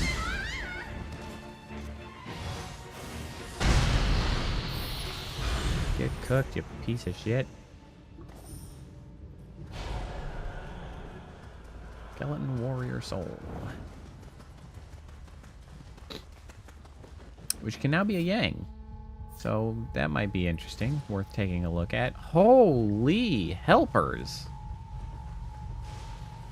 So I get the impression that this fight might be a little difficult, considering how many people want to help. Let's take a look.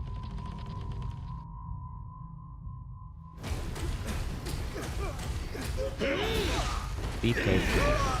A samurai must lay down his life for loyalty. And yet, my loyalty lies in a realm beyond death. You got a weird thing on your arm. Is that a clam? It is a clam.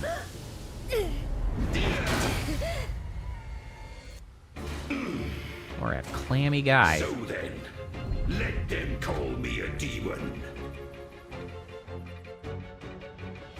None shall hinder my lord's rule. Oh my.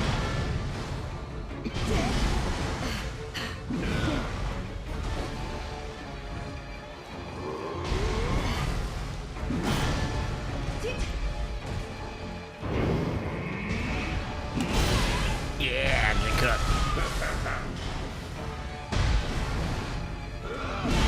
Ow.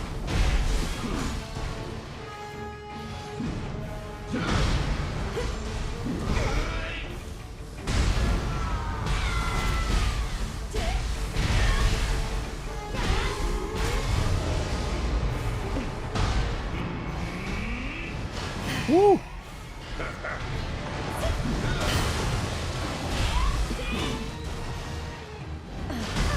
Ow.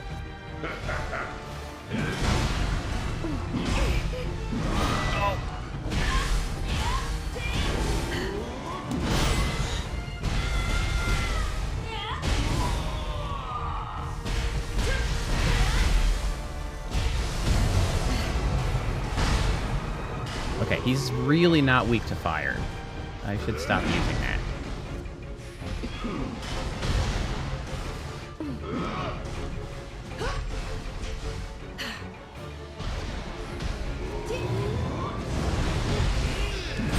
Shit.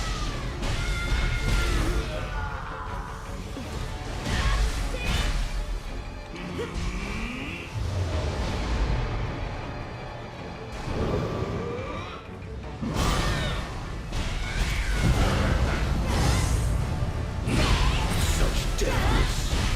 Could you be the one who defeated Masakage?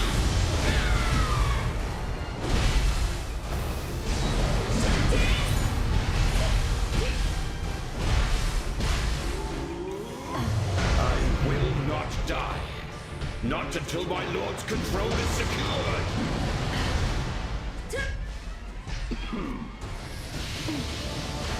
Oh, shit.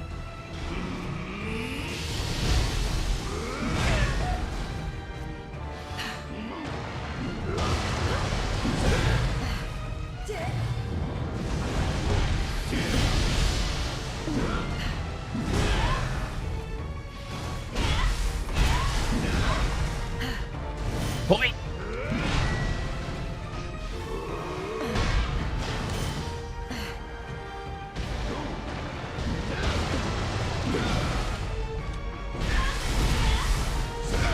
Ow.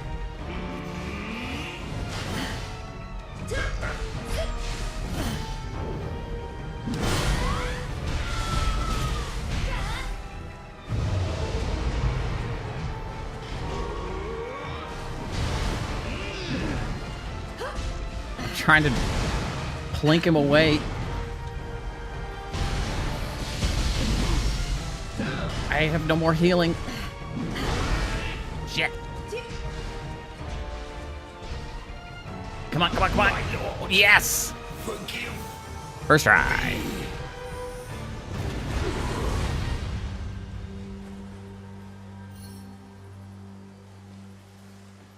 That was close, though. A fine hit. I think overall, I think this game is a little easier than Nioh 2 was. I remember Nioh 2 being quite challenging. And this one, like, I don't think this one is too easy by my opinion. I saw a video of some people talking about how they felt it was too easy. I don't really need my Souls-likes to be turbo punishing, so like I'm fine with this level of difficulty, but I am pretty consistently cleaning out bosses first try, and so that is a bit of an indication that it is a little too easy. But I'm enjoying it. So I'm not going to complain too much, but I do think Nioh 2 was harder, because I remember it being pretty punishing. Seems what you did at Hamamatsu Castle wasn't just luck. Well, with this, I will be able to report good news to my lord. Thanks to your distracting the enemies, I was able to save Also, Lord welcome back, Nakane. Sea Weaver. I am Nakane Masatelu, protector of Futamata Castle. Our blades proved no match for the yokai, and I feared our fate was sealed, but you saved us all. Thank you. A token of my appreciation. Take it. Mark my words. Thanks, bro. I shall atone for this blunder tenfold in the next battle. But it is far too early for rest. A report arrived saying that I Takeda's believe it main is force on the Nioh. move. We must prepare for the coming battle. Make your way back to Hamamatsu Castle once you are ready.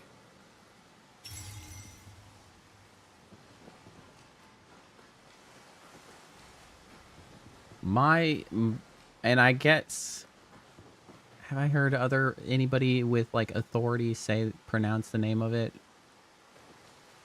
I mean, my guess of Nioh is based on like how you read, Japanese Romaji. And so like Nioh would be Nioh.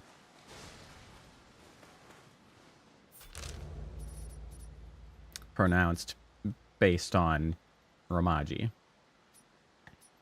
Who's this guy?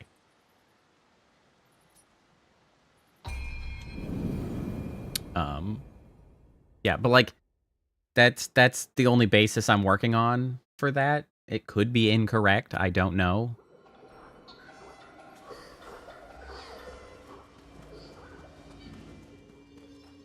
Oh yeah, you wanted something, I guess.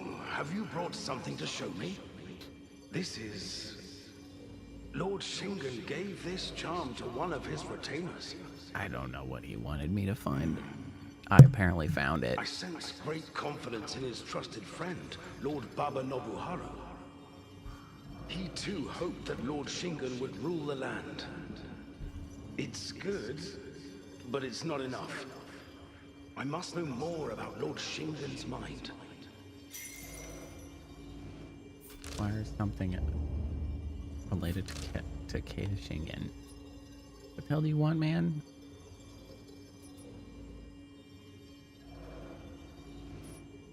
Oh, it's up here. What? How did I get this? Wait a second. How is this checked? What?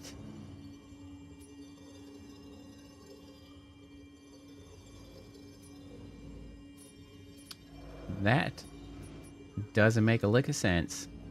You know what? We're gonna go over here and see if it gives us the opportunity of like traveling somewhere else. We can get some kind of tool or key or something to get me up there.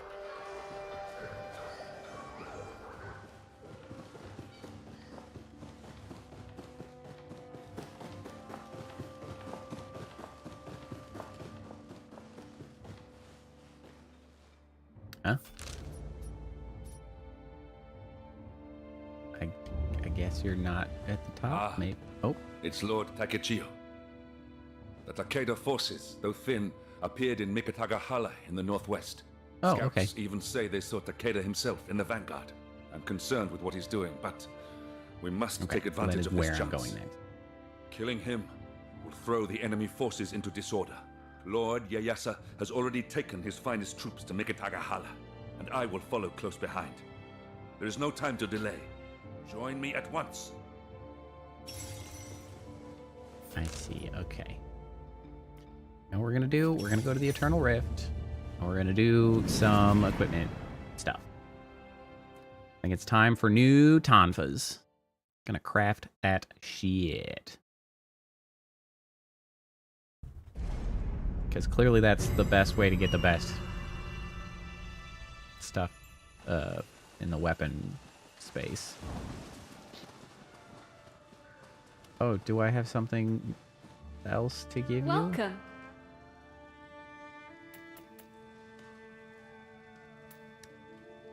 So, soul match. Raise the level of... Oh. So what? I can just select the weapon that I'm currently using? Oh, not ranged. So I can take these Tonfas.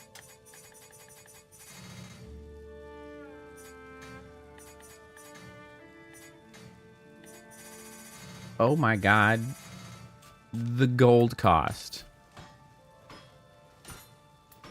The insane gold cost. Whereas forging a new Iron Tonfa. Okay, so that would only make it to level 43. That's why the other one's so expensive.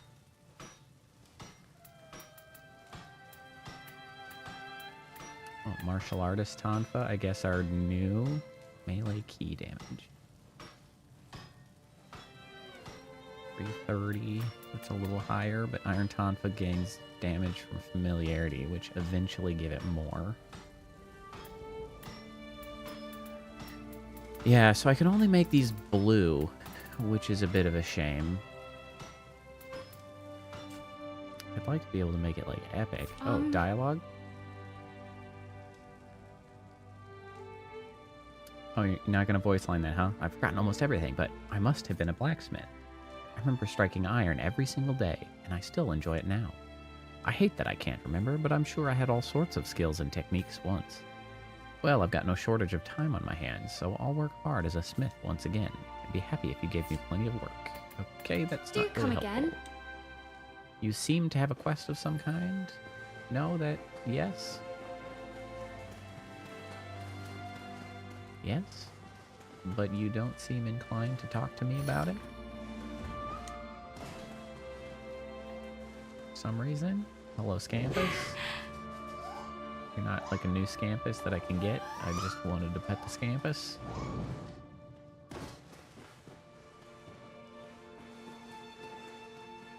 Hold on. Have I been down here? Oh man, I still can't get into those. The heck do you guys need? I can open from this side.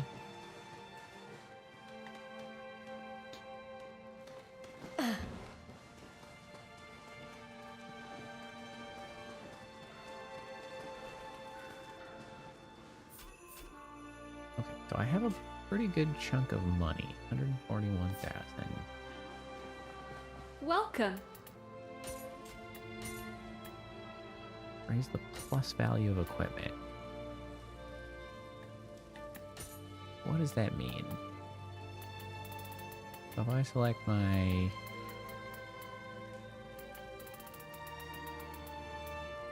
Can I not select the ones I have equipped?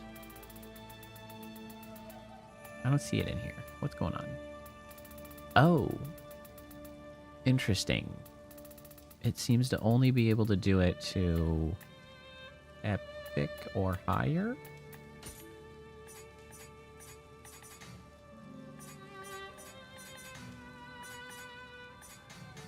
That's crazy expensive.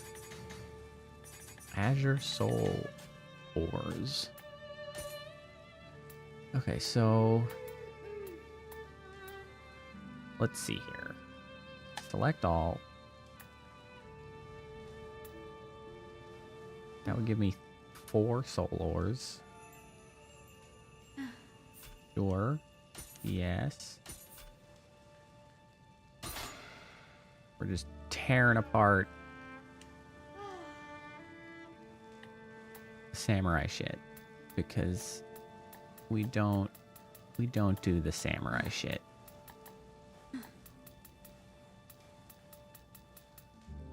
Samurai armor. Here we go.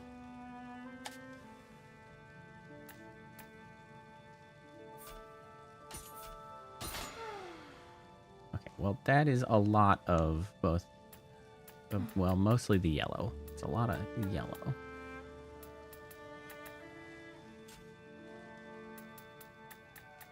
Okay, so then disassemble. Let's go here. And this one we'll need to be a little more specific about. All levels lower than... Hold on, how high does this go?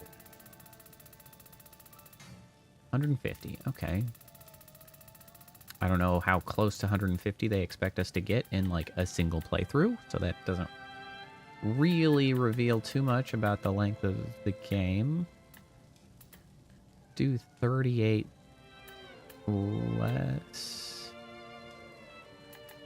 Select all. Tamahagane. Material essence up. Damage dealt? What the hell? Huh?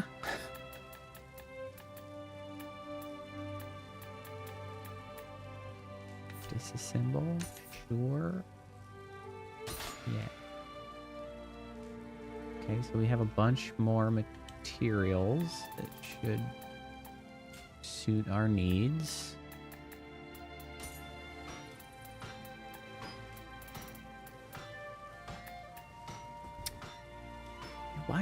What dictates the max level that these can be crafted? Be 43. seeing you. Is this related to... Because this is level 36, 35. I'm level 48. So maybe it's based on, like, areas explored?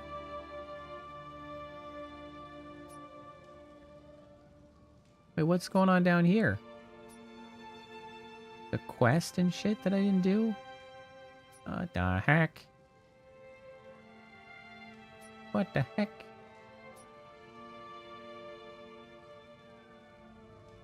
A quest and a master? Is missing out on stuff.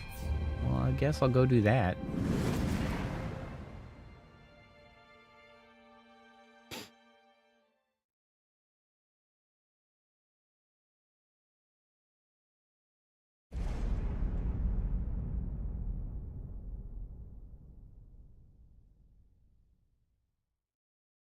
Hello?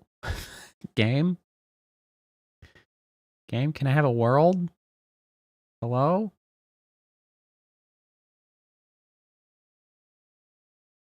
Hold on.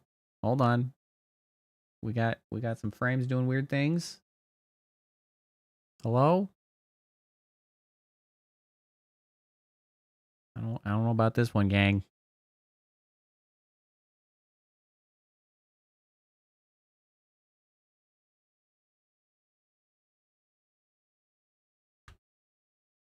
Hello? Nioh? Hello? What? What? It just didn't load the, like, click to continue screen?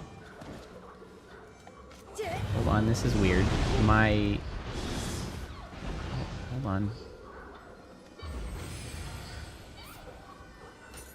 Right, okay. Okay. We're doing okay.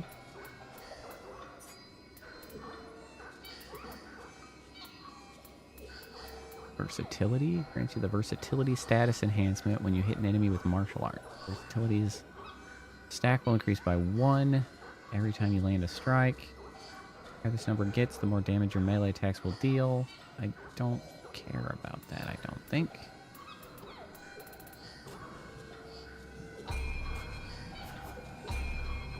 Level up.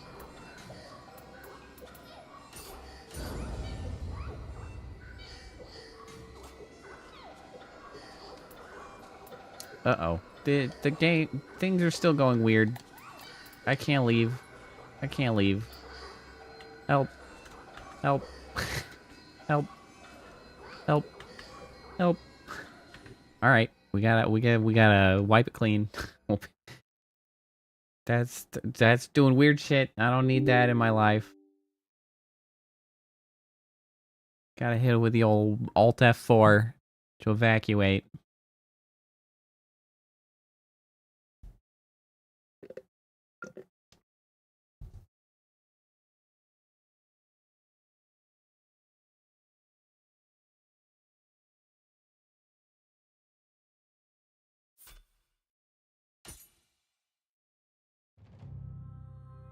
Are we all good?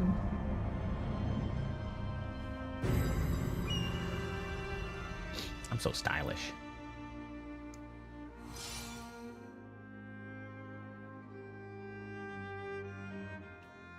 Well, this is slightly more promising.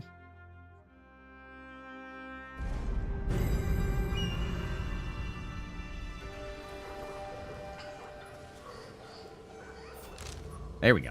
I was unable to open the map previously, so that is an improvement.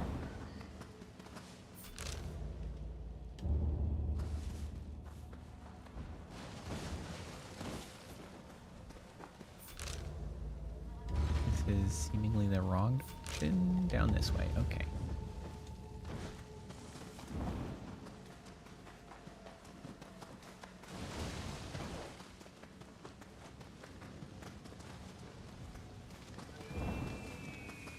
Is everybody that I was fighting here gone?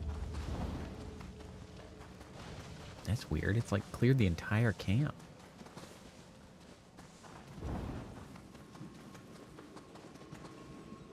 Got some blue helpers.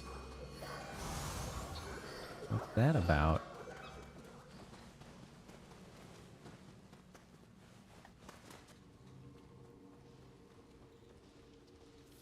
Oh, shit. Well, that's probably what that's about. No!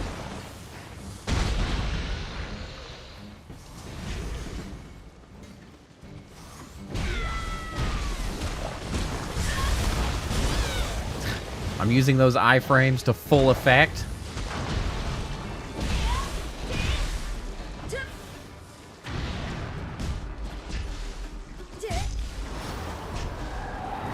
Stop. Ow.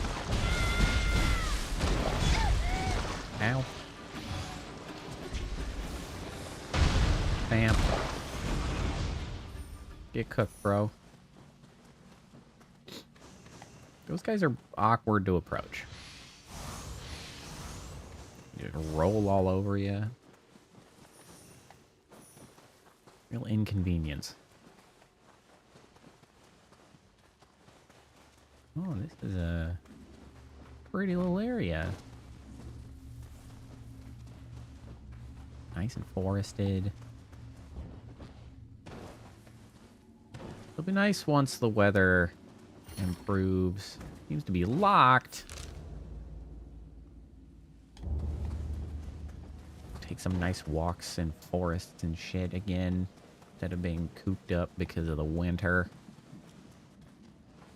That'll be nice. Okay, so that didn't get me anywhere, and I couldn't get down to that guy.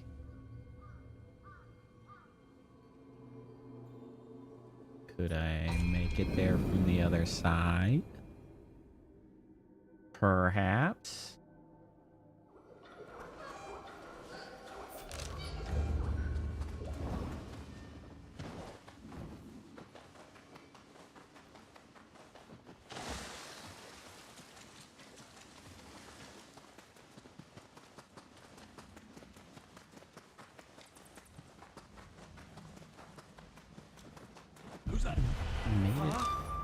Okay, so I had made it up to here at least. I collected a box. I then made it up there.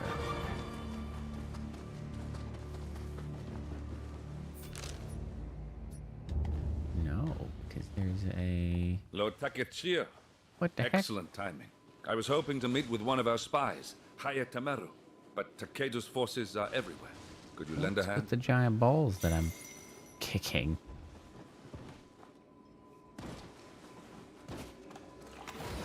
Okay, cool. Whole little area that I just didn't make it to.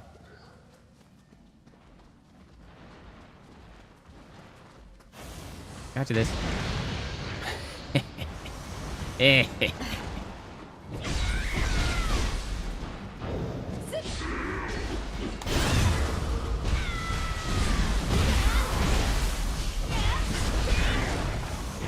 Getting beat senseless. You know, I think I preferred this. I liked that move.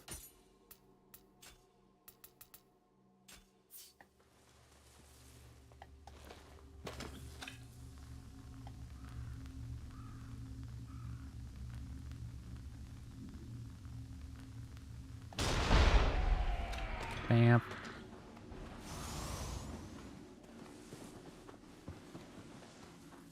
Do like the headshots.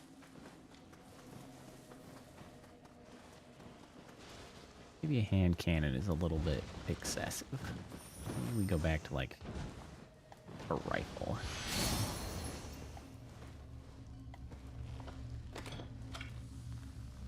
I mean, it did get the job done. Can't argue with it too much. Man, that really knocks the wind out of him, doesn't it?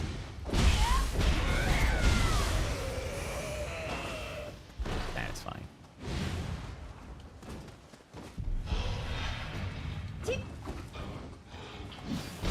Yeet. Wow. Really killing their asses. They've completely wrecked the fields. They even ruined the tea leaves. Not the tea But leaves. Lord Ieyasu, No, the tea leaves.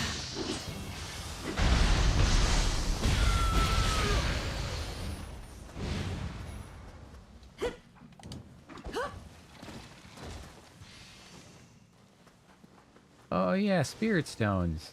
Those give me XP. I have a lot of those that I have simply not used.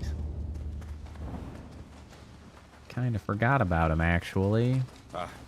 Hayatamaru has the talent to be a fantastic ninja, but tends to run wild. So I have to go out to the rescue from time to time. Yeet. Jerk. Oh, he's looking this way. Let's hide.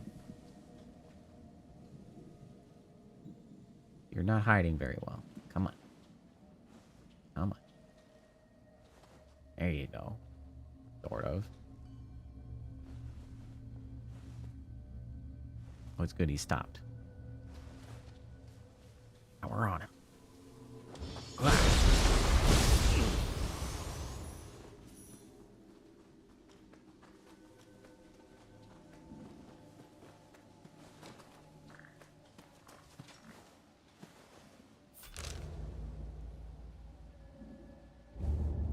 We'll go that way in a second.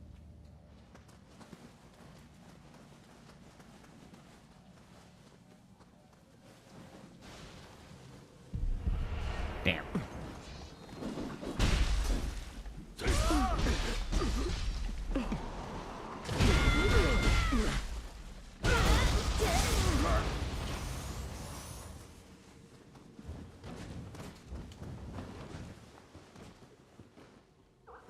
Hey, Kodama.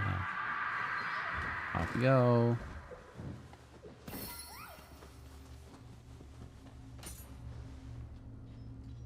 What was that? What?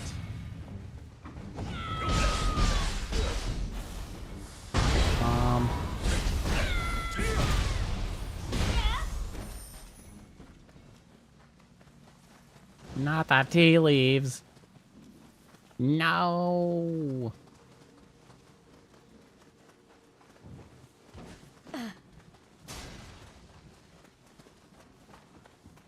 Okay, so here we got this guy. I have not successfully defeated any of the masters yet.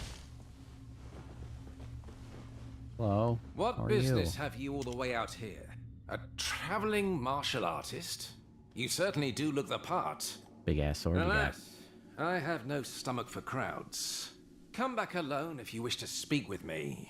I see.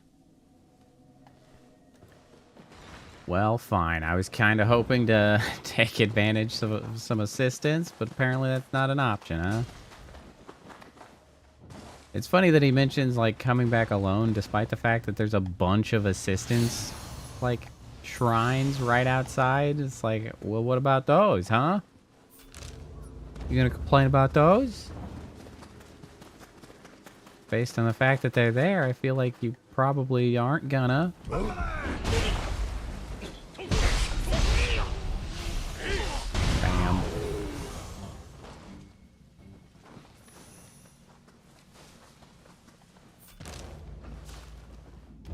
Oh shit. That's another hole I fell in. I accidentally went the right way over here before.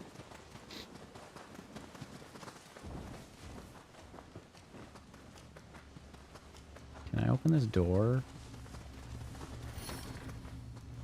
Seems to be locked.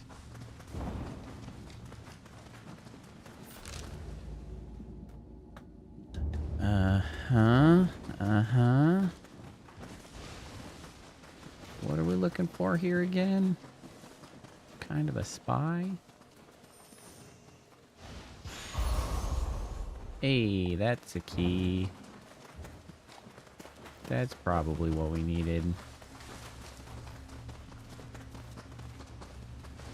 I suppose I could have just jumped off the ledge over there. There we go.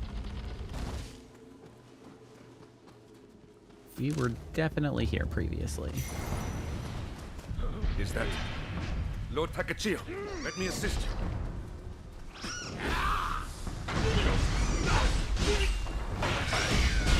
Yeah, get him.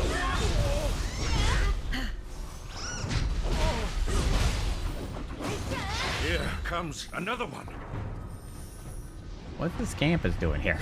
What's the deal with the Scampus?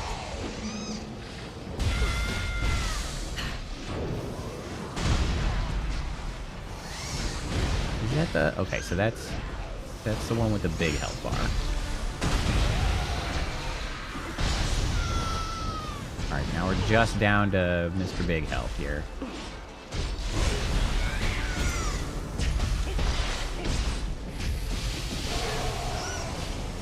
Snappy. I forget that I have a second page of items to use. I don't use them very much. I have a, like, power-up on me. I should do that. Whew. That was quite the fight. Thanks for your help. Hayatomaru is right here, actually. In any case, we've managed to learn What, a the great cat? deal about our enemy. Your body control and movements are excellent. If an opportunity presents itself, don't let me forget to give you some training. Okay. Thanks, man. Hanzo the Demon's Spear. I don't need a spear.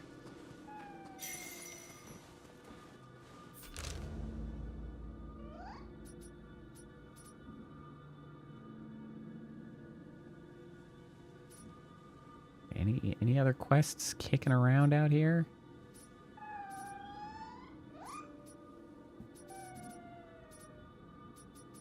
I haven't done any of the masters. Do I want to go back over there? Is that just gonna lead to my ass getting beat?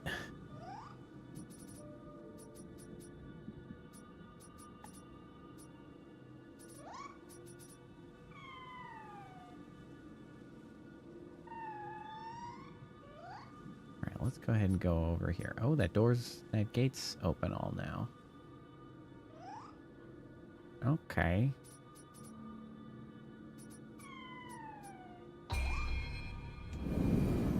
I think we're good to come back here.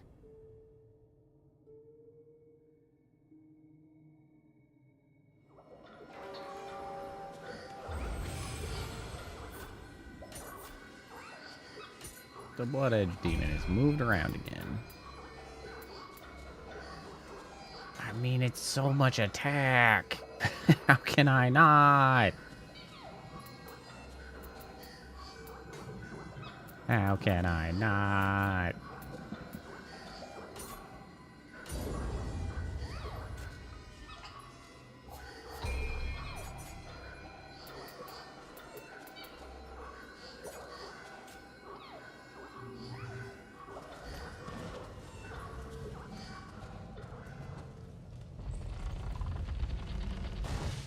So we open the door. Now we can get up there.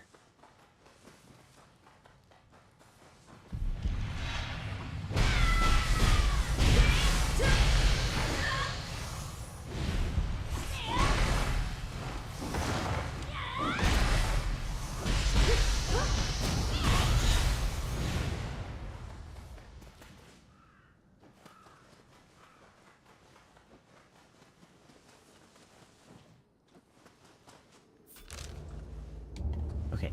Oh, we are actually above where I was looking at earlier. And we can go down.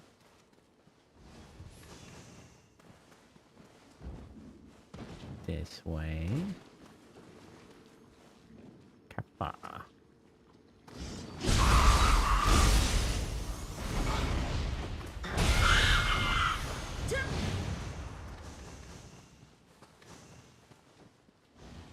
Stuff.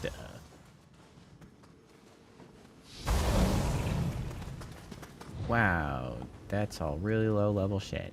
Okay, cool. Okay, that helps.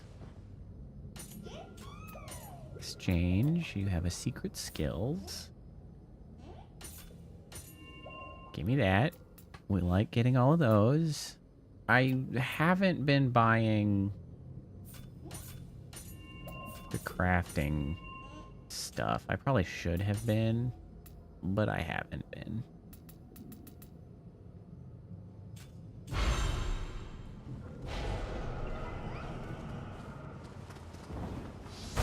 I wanted to keep the currency in case there were skills I wanted. But now I have a lot of the currency, so I've probably been missing out. Looks like a dumb dog appeared and walked right into our trap. A dumb dog appeared. Who's that?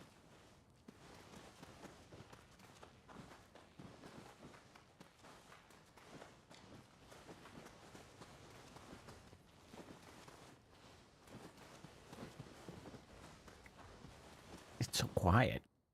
Oh.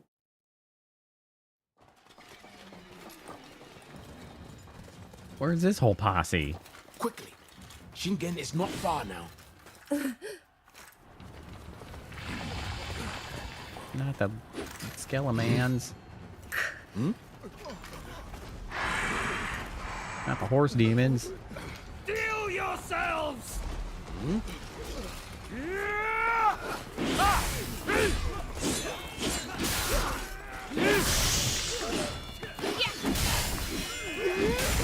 I like the cutscene. They're pretty good.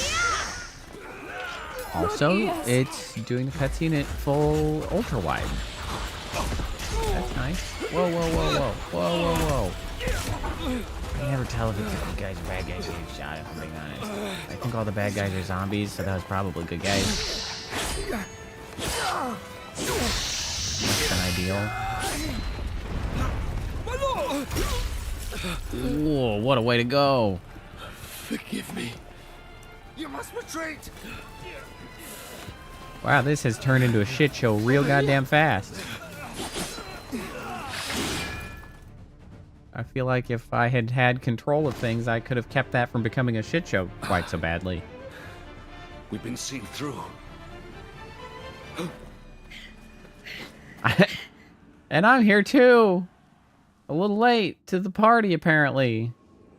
Greetings, Lord Takachio. We intended to launch a surprise attack, but it seems we've been exposed. I'm going You to return think? to Hamamatsu with all haste and call for reinforcements. You hold the line. Okay. I'll hold the line. Nothing could possibly go wrong.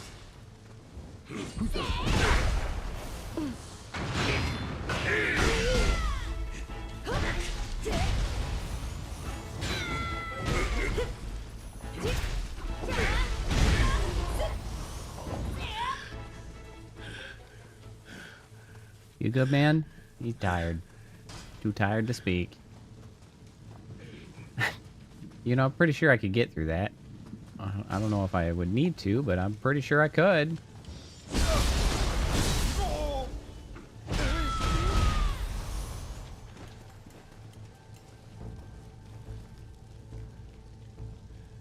Nothing to see here. He's just gonna turn around regardless of the fact that you had a dead guy immediately in front of you. Okay. That's fine.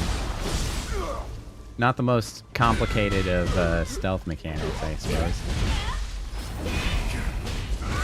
Oh, shit.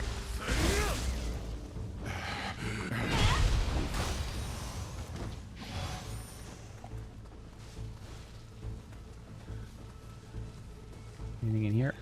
Just fire.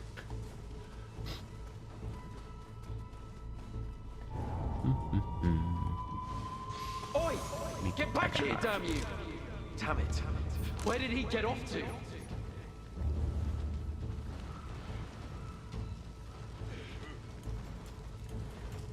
feel like that wall would not be doing as well as it is with the fire right at its base.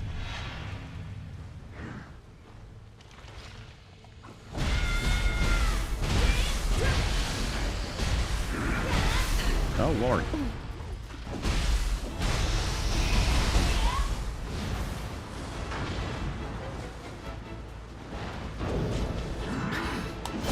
You dumbass ran into the fire.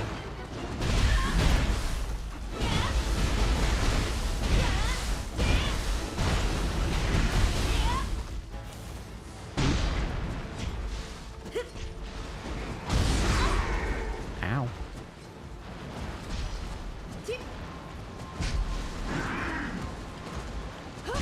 Take that. Now we're starting to get level 48 gear. Maybe my crafted stuff will have improved as well. Cavalry live up to their reputation. They've even got yokai.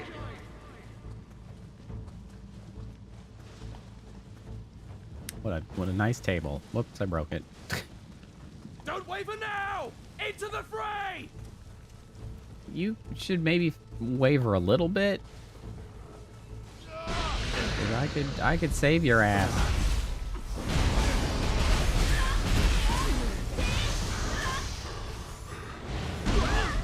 Oh no. No, they're being bludgeoned with stones.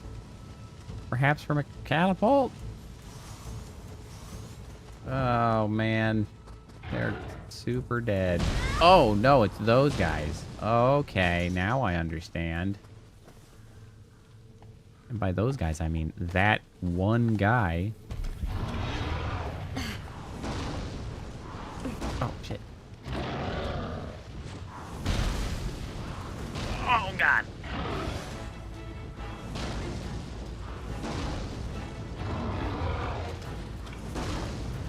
You know, I'm realizing that the immobility of having the giant cannon is really a problem. Perhaps we don't do that, and instead we use a nice old-fashioned rifle. Can I walk while holding a rifle? Slowly, but yes.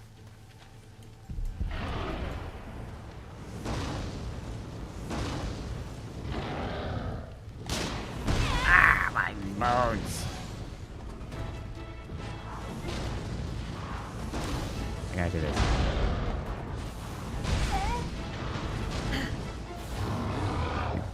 Kinda actually like to hit the freaking...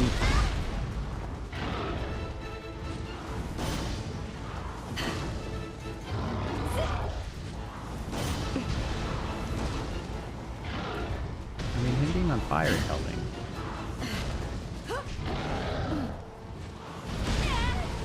There we go. Not the quickest way to accomplish that. Get squashed like bugs. It's kind of fun. You big jerk.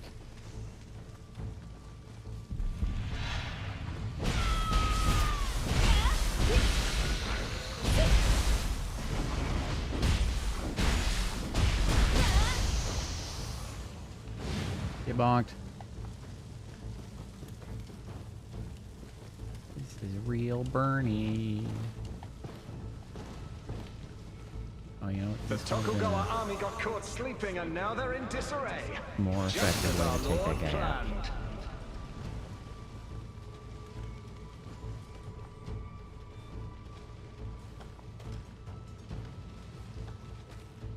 If I hit that, does it explode? Sure does. I gotta do this.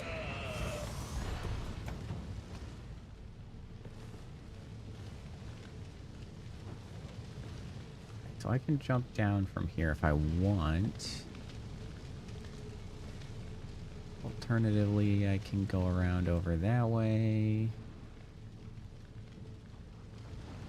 Okay. I don't have to go this way. Here, for the sake of completion. Oh, there's loot up there.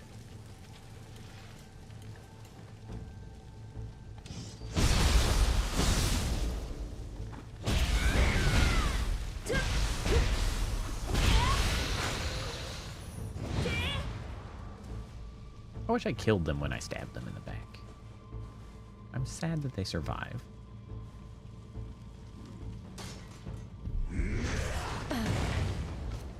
Hey, Kappa.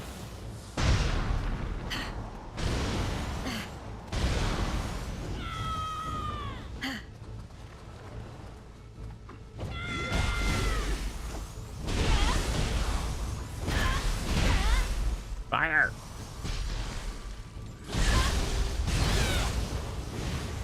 I'm glad you seem to have remembered that you can do model demos, and that's just the thing you're doing now. Whenever you feel like it, seemingly. Presumably just returning from rehearsal.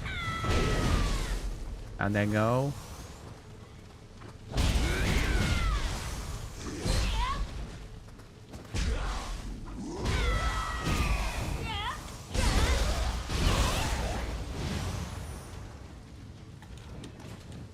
Rehearsal's going well? Question mark. Broadly. Because you've got like what? Two weeks? This week and next week?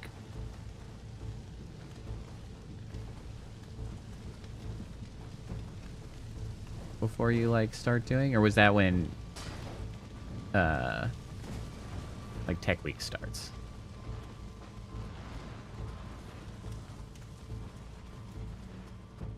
Things going well for that? Everybody got their shit together?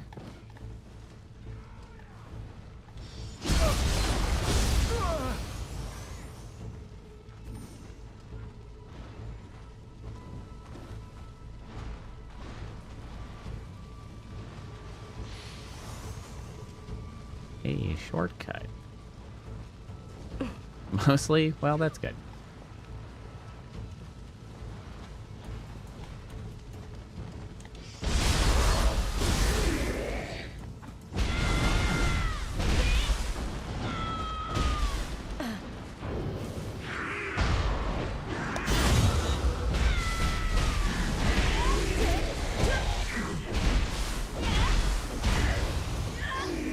Get absolutely beat up, you jerk.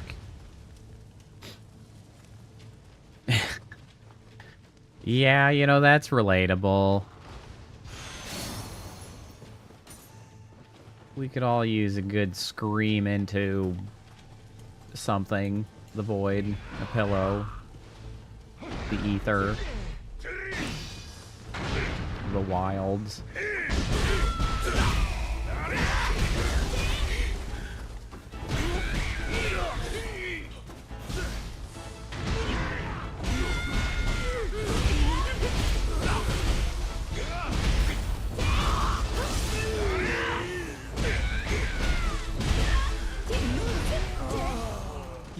Are you guys alive? Oh yeah, they are. Barely. Saved your lives.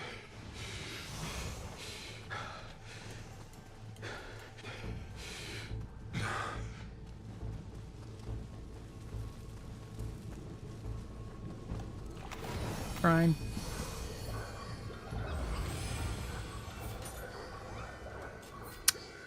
Oh, right. I was gonna check.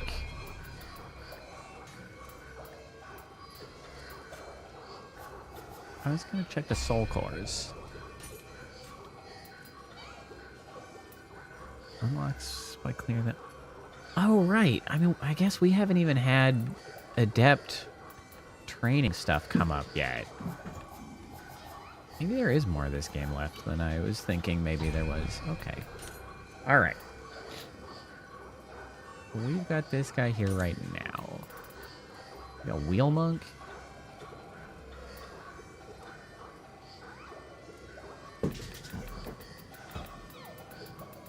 Oh boy, there's a lot of new ones of these.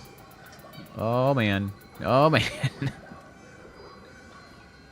Okay, so we got Yoki. Sorry for squeaking. Phoebe has wandered in. Skeleton Warrior. Oh, that pulls in 2 archers. They take quite a few shots. Yoki, Kodama. New Peppo. We can't actually summon him. Ryomen Sukuna. We only get 1 of those, but that is a pretty sick attack.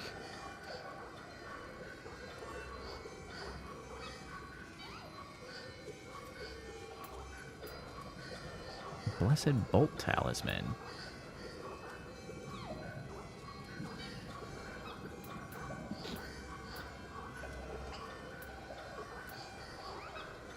A Gaki Chief? Oh, it's huge. Yamabiko.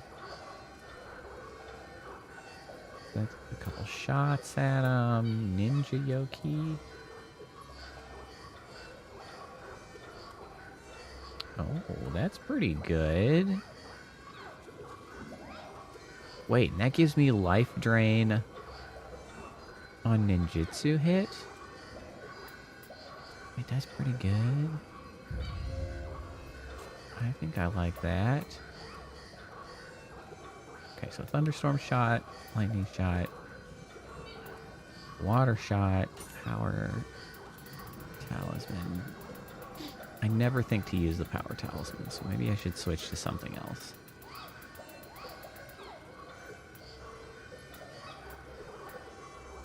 Kodama transformation talisman. Oh right, enemies ignore you. Rejuvenation talisman, although I can't actually... Oh, I can use them, I can't enhance them. Folk magic that invigorates the body. I might take that. That's a decent backup emergency heal. Blessed Bolt.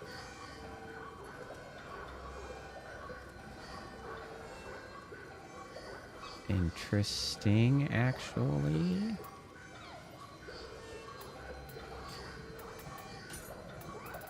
Okay, so then there's higher level Sudama Core I saw.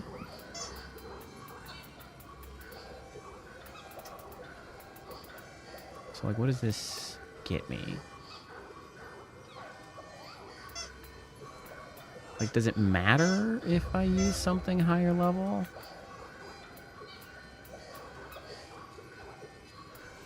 Like, this is lightning shot, and he's level 11. If I use a higher level one that also gives me lightning shot... What was that? Overload talisman.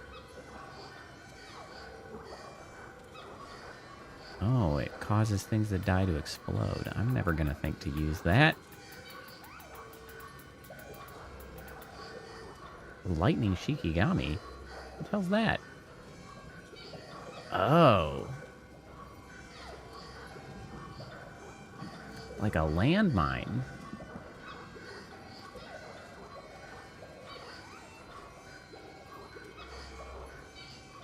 Hold on, I kind of like that.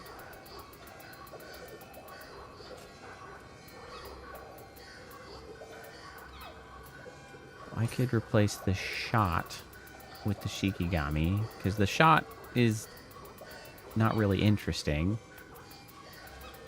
I have other ways of shooting. Let's get a lightning Shikigami. And this is a water shot, which is fine, because water is still the one element that I don't have somewhere else. The rejuvenation talisman could get me out of a pinch. Okay, cool.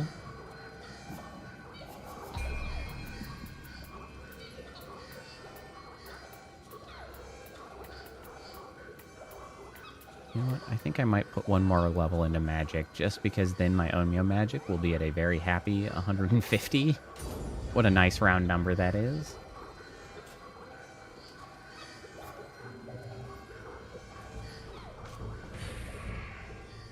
Okay, so I like throw it a little in front of me, and then it floats there. How long it floats there, I don't know.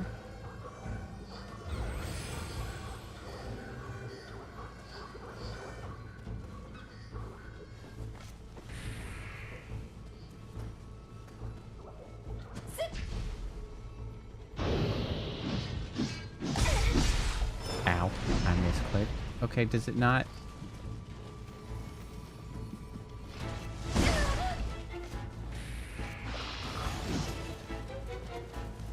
How do I get it to go off? Ow. Ow.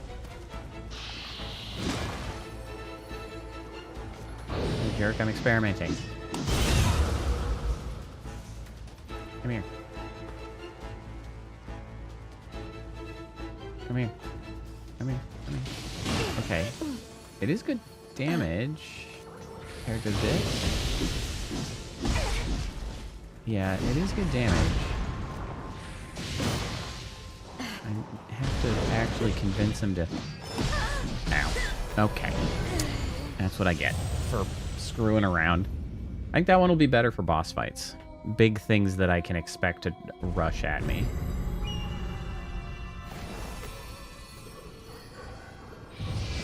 Give me that badge.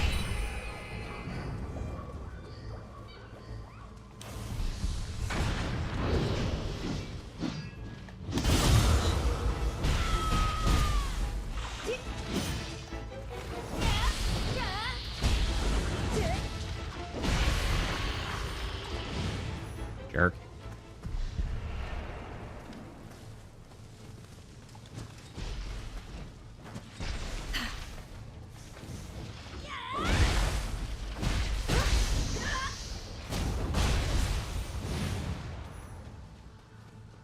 Also jerk. Hey, look, another kappa.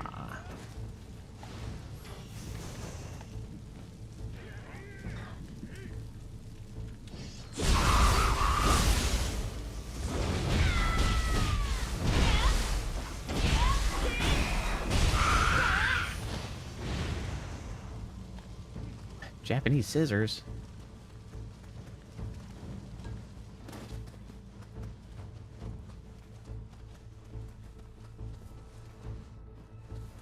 No, not always. Because they just show up sometimes. They're just around. Oh, here's this guy.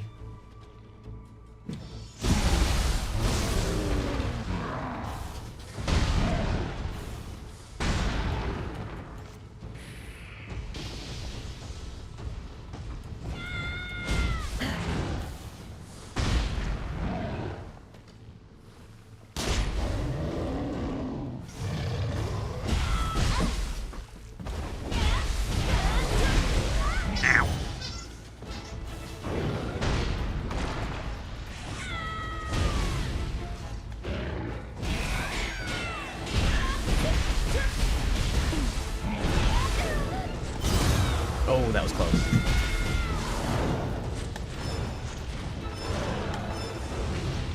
I'm trying to... There we go. Oops. Hit the wrong button. Haven't done that in a while. Oh, lordy. How? There we go. I was like, that guy's so low on health. Oh my god, I almost burned myself to death.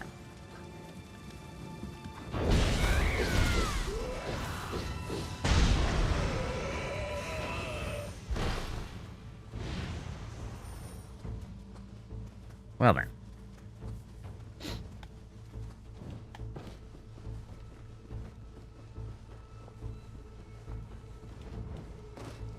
You know, it really goes to show I'm gonna need to get a command up for Thieves, because clearly she'll be audible at times.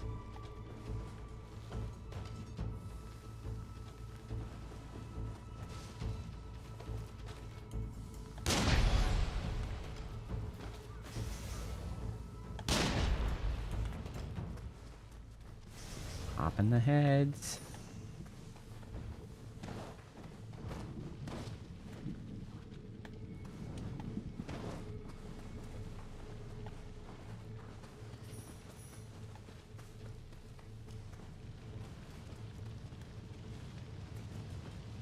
Yeet.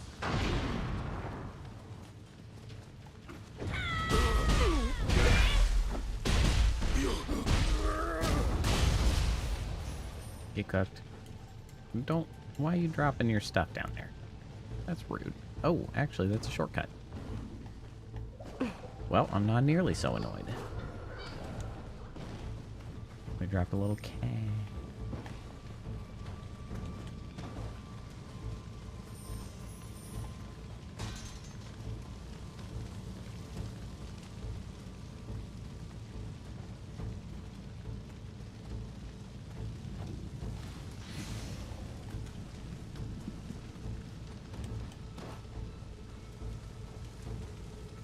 helpers, implying this is probably a boss room.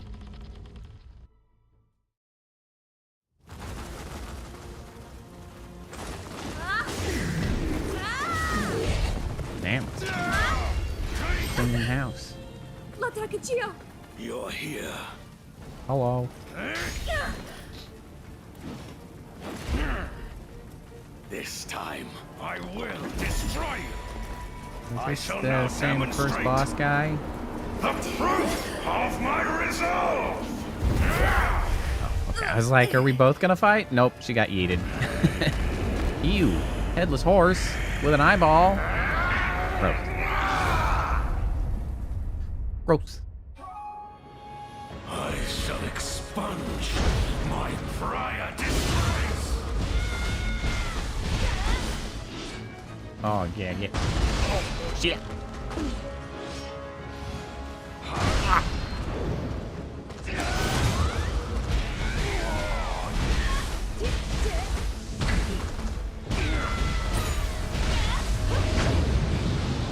Ow, Bernie.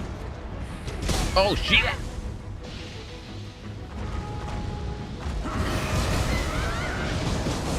Oh, there's fire everywhere.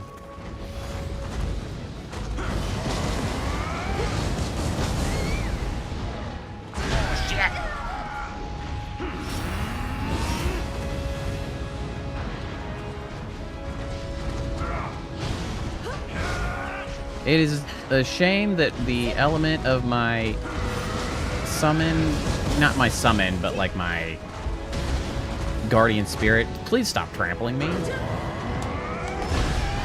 Okay. Well, that gives me the chance to switch my guardian spirit, because it being fire, not good.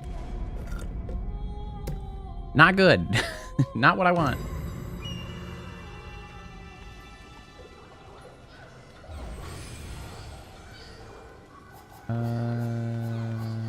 Manage. How do I change that? Is it not in here? Can I just do it from here? Oh yeah, you know, titles, I could probably put some points into titles. That would help. Increases key damage dealt by ninjutsu. Reduces key consumed by dodging. Uses spirit force in proportion to the damage dealt. Base damage dealt to an enemy as ninjutsu. That might help. Sure. Tactics up. Omeo magic power. Could take a few freebies from that.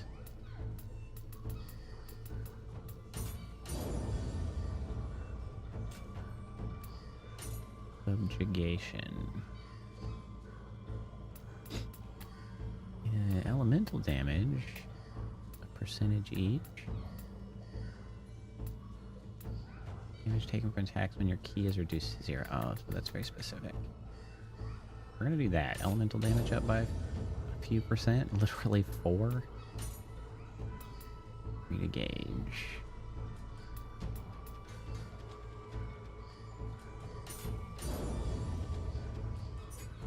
Crucible.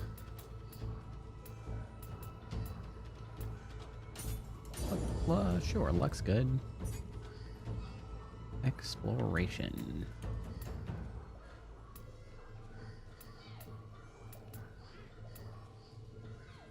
The amount of life restored by medical items. I don't know if the elixir counts, but might as well try.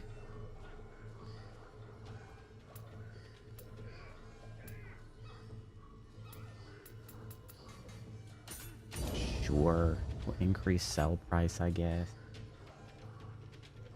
And collection. Damage dealt in proportion to the total weight of your equipment.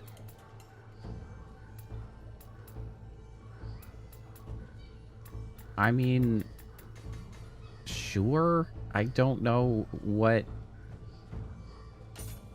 kind of a bonus I'm going to get out of that, but any of it is better than none of it, so...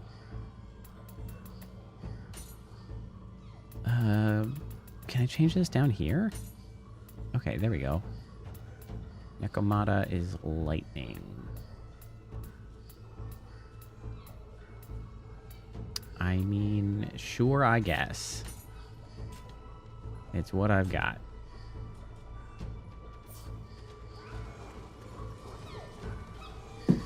Okay, so this is a little bit awkward.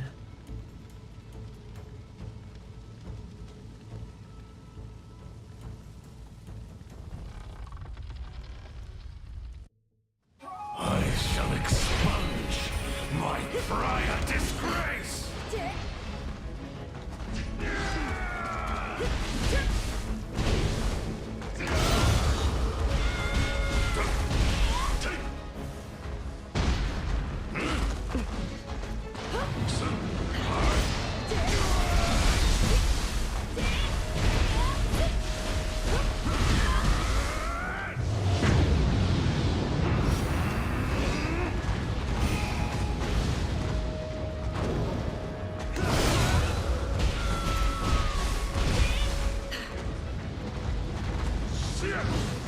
Whoa. Beat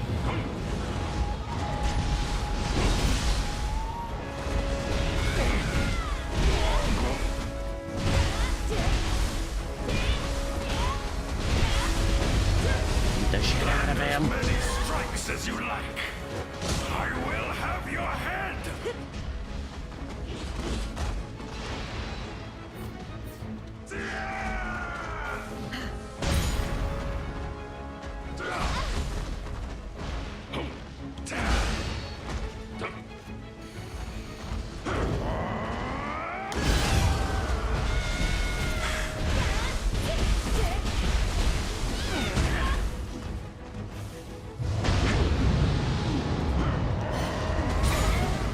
Oh, shit.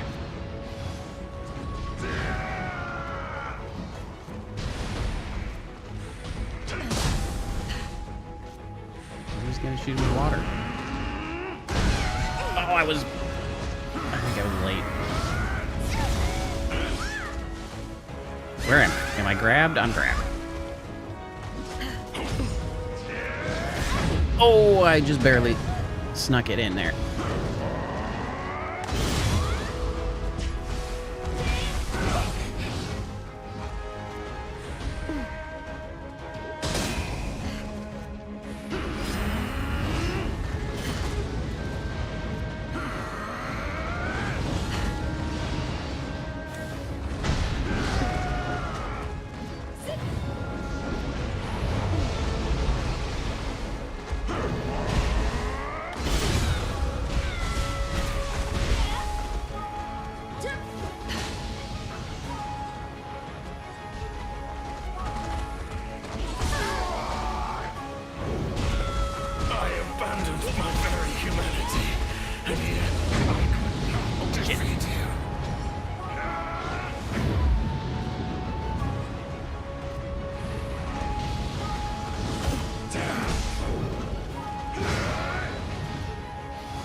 All right, we got it. He had very easily parried big attack. That came in very helpful.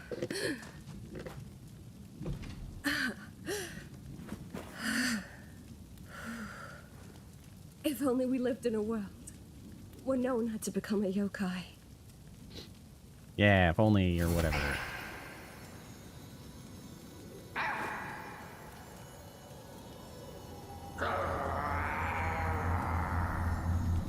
You know, I tried to switch my guardian spirit and it didn't seem to do it. I was trying to use the wind one and it was still fire.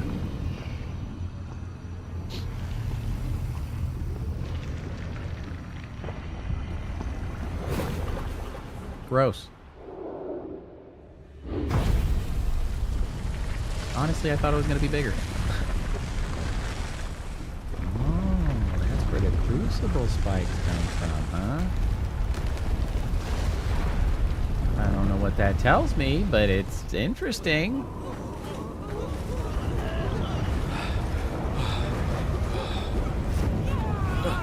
You should probably go faster. What in the world? Well, I guess now we're in a yokai realm. It's another crucible. That yokai is the Death Veil, summoned to the skies by those who harbor crucianite within them. From there it spawns crucibles to plague the land.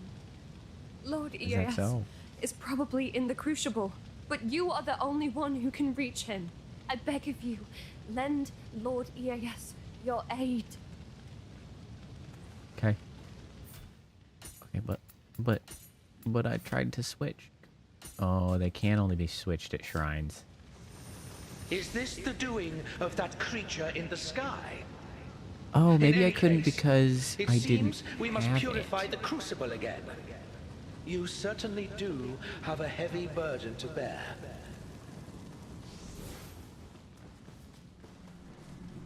Whoa. Okay, hold on. I'm gonna go to the shrine. I guess it's been 3.5 hours. This would be an extremely logical place to end it for the day and go straight into the crucible next time.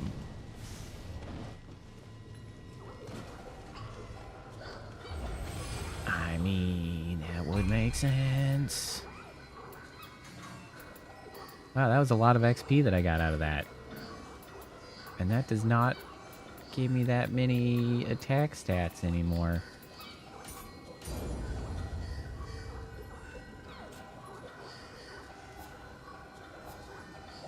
Okay, but where... There. Change Guardian Spirit. Let's switch over to the Nekomata. Okay, so it's lightning. It's not wind. I was thinking it was wind for some reason. Well, it's certainly not water, so that wouldn't have really mattered. Let's go back to the Eternal Rift again. Let's take a look if maybe we can actually make like a high-level piece of equipment to replace my Tonfas. Do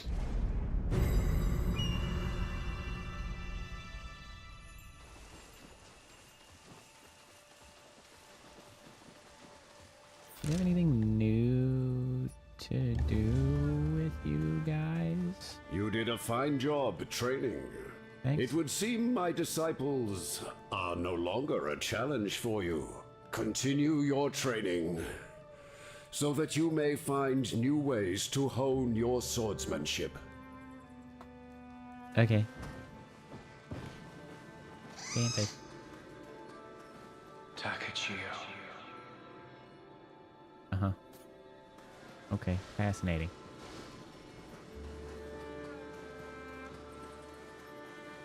I expected no less from you, Lord Takechio. Onmyo magic will surely be of use on your journey. Fight well, and stay safe. True. I do like it. Although, honestly, I use the ninjutsu much more than I use the Onmyo magic at this point.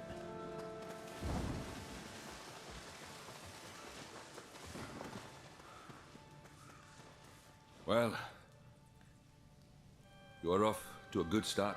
I'm sure Man, you that was a felt long like you pause. learned something. But remember, only actual combat can refine your instincts. Now, get out there and fight. I have been. Teach me new shit.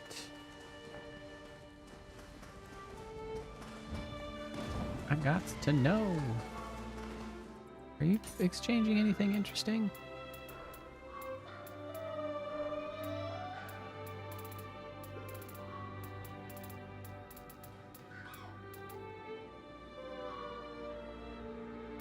Not really. You've got the memorandums that I'd have to buy 4 of to get an extra point. Although, it is a way to get the ninja point.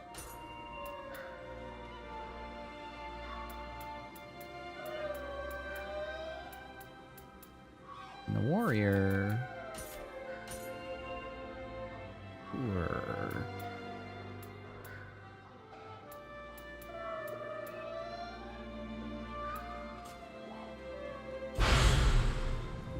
throw. Freaking dropping 3 or 4 of these guys. How goes your mission? So, Something new to say? Speaking with you reminds me of someone who often visited my shop. The memory's fuzzy, but I remember they were particular about the blade on their hip. I think they said they inherited the sword from their parents. The person never said much, but their partner sure could talk up a storm. What in the world was their name? The two had the same name, I'm sure of it. I feel like they did something great together. I just can't remember. You got a partner you can rely on too, right? right. Glad you came back. Hardly anyone comes around, so it can get lonely. I seem to remember that there was always someone at my side before. Now, who was it? I feel like they weren't just anyone. They must have liked smithing too, since they were always with me. Surely I'll meet them again if I keep on smithing. Surely.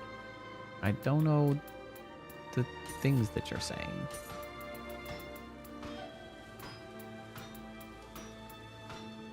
Oh, right.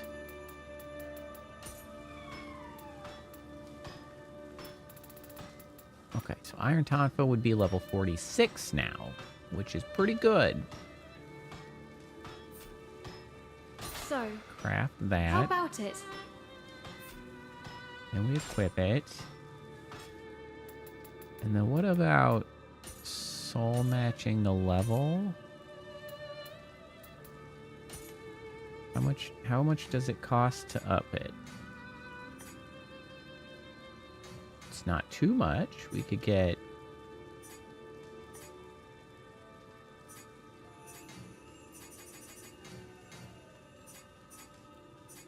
We can afford to get it up to 50. So, how about it? Be seeing you. Big attacks.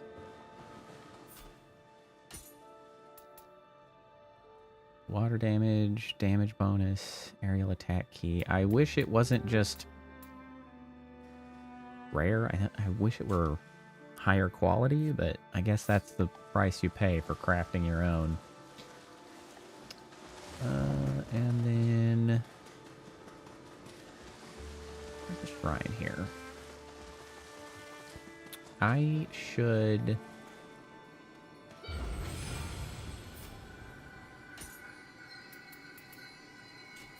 Yes. Plenty of Sudama cores.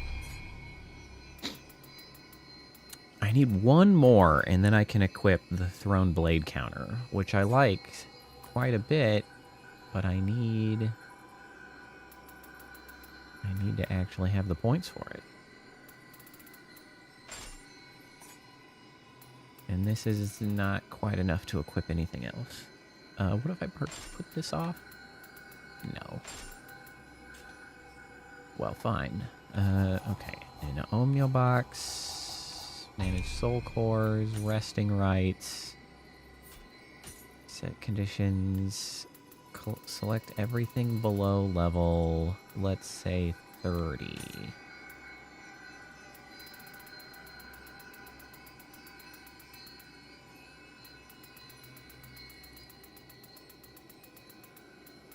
That's so much stuff. Yeah, you know, that's fine. And some goods and stuff. Now, new items in your item box. Any items that can't be stored will disappear. You got all kinds of things that will go into the item box and allow me to craft things, apparently. Alright.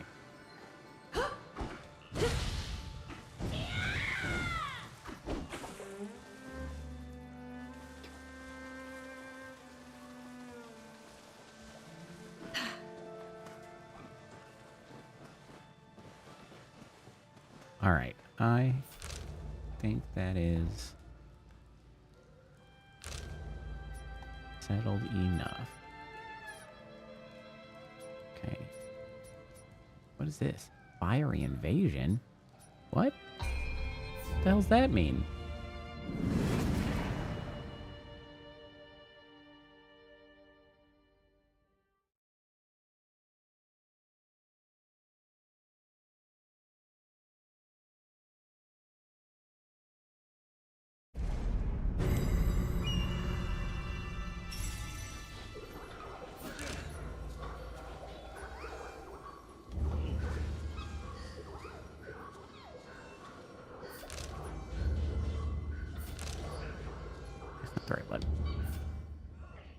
Recommended level 43. A fiery invasion. Continue through Takeda Camp. Didn't I do this? I'm confused. Huh? Is this like bonus mission round 2? What am I looking at here?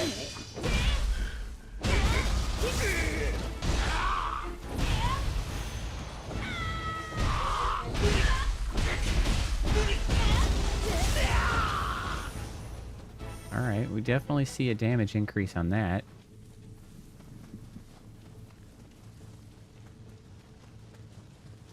What?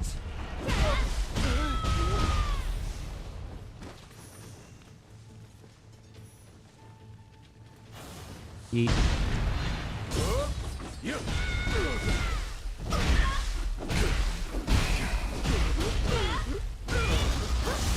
Bonk. Alright, the leveled up Tonfas do seem to be treating us well.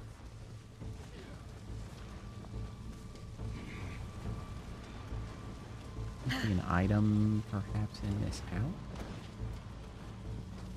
that I did not get. There it is.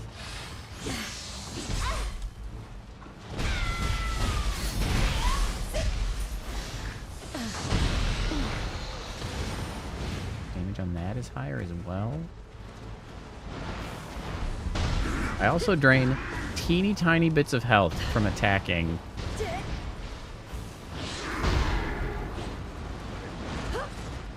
With ninjutsu.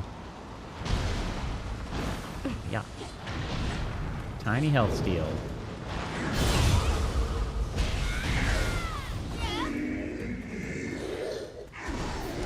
I don't know what I'm doing here. I don't know why I'm doing this. I'm just kind of doing this. Seemed like the thing to do. It was marked on the map, and then I came here, and now I'm here again, doing the same sort of thing as I did. It's the same thing. It's the same thing.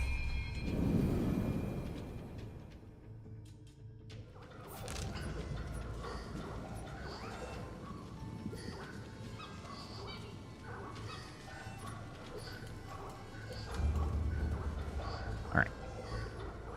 Let's pray at this, which should save the game. Skills capacity increased. Damn you, samurai skills. Alright. I think that will be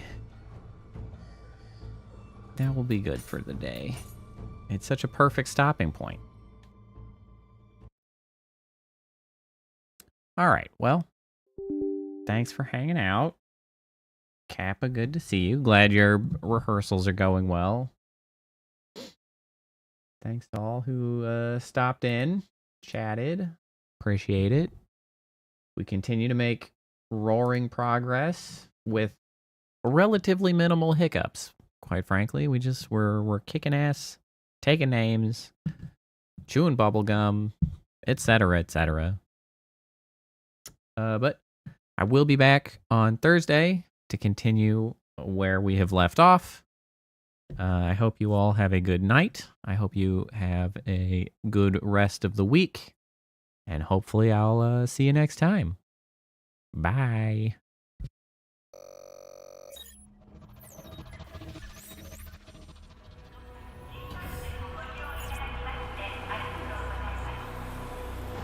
Initiating goodnight sequence. Dispersing appropriate dosage of compound 347. Initiating phase 1 of memory calibration. This won't hurt a bit.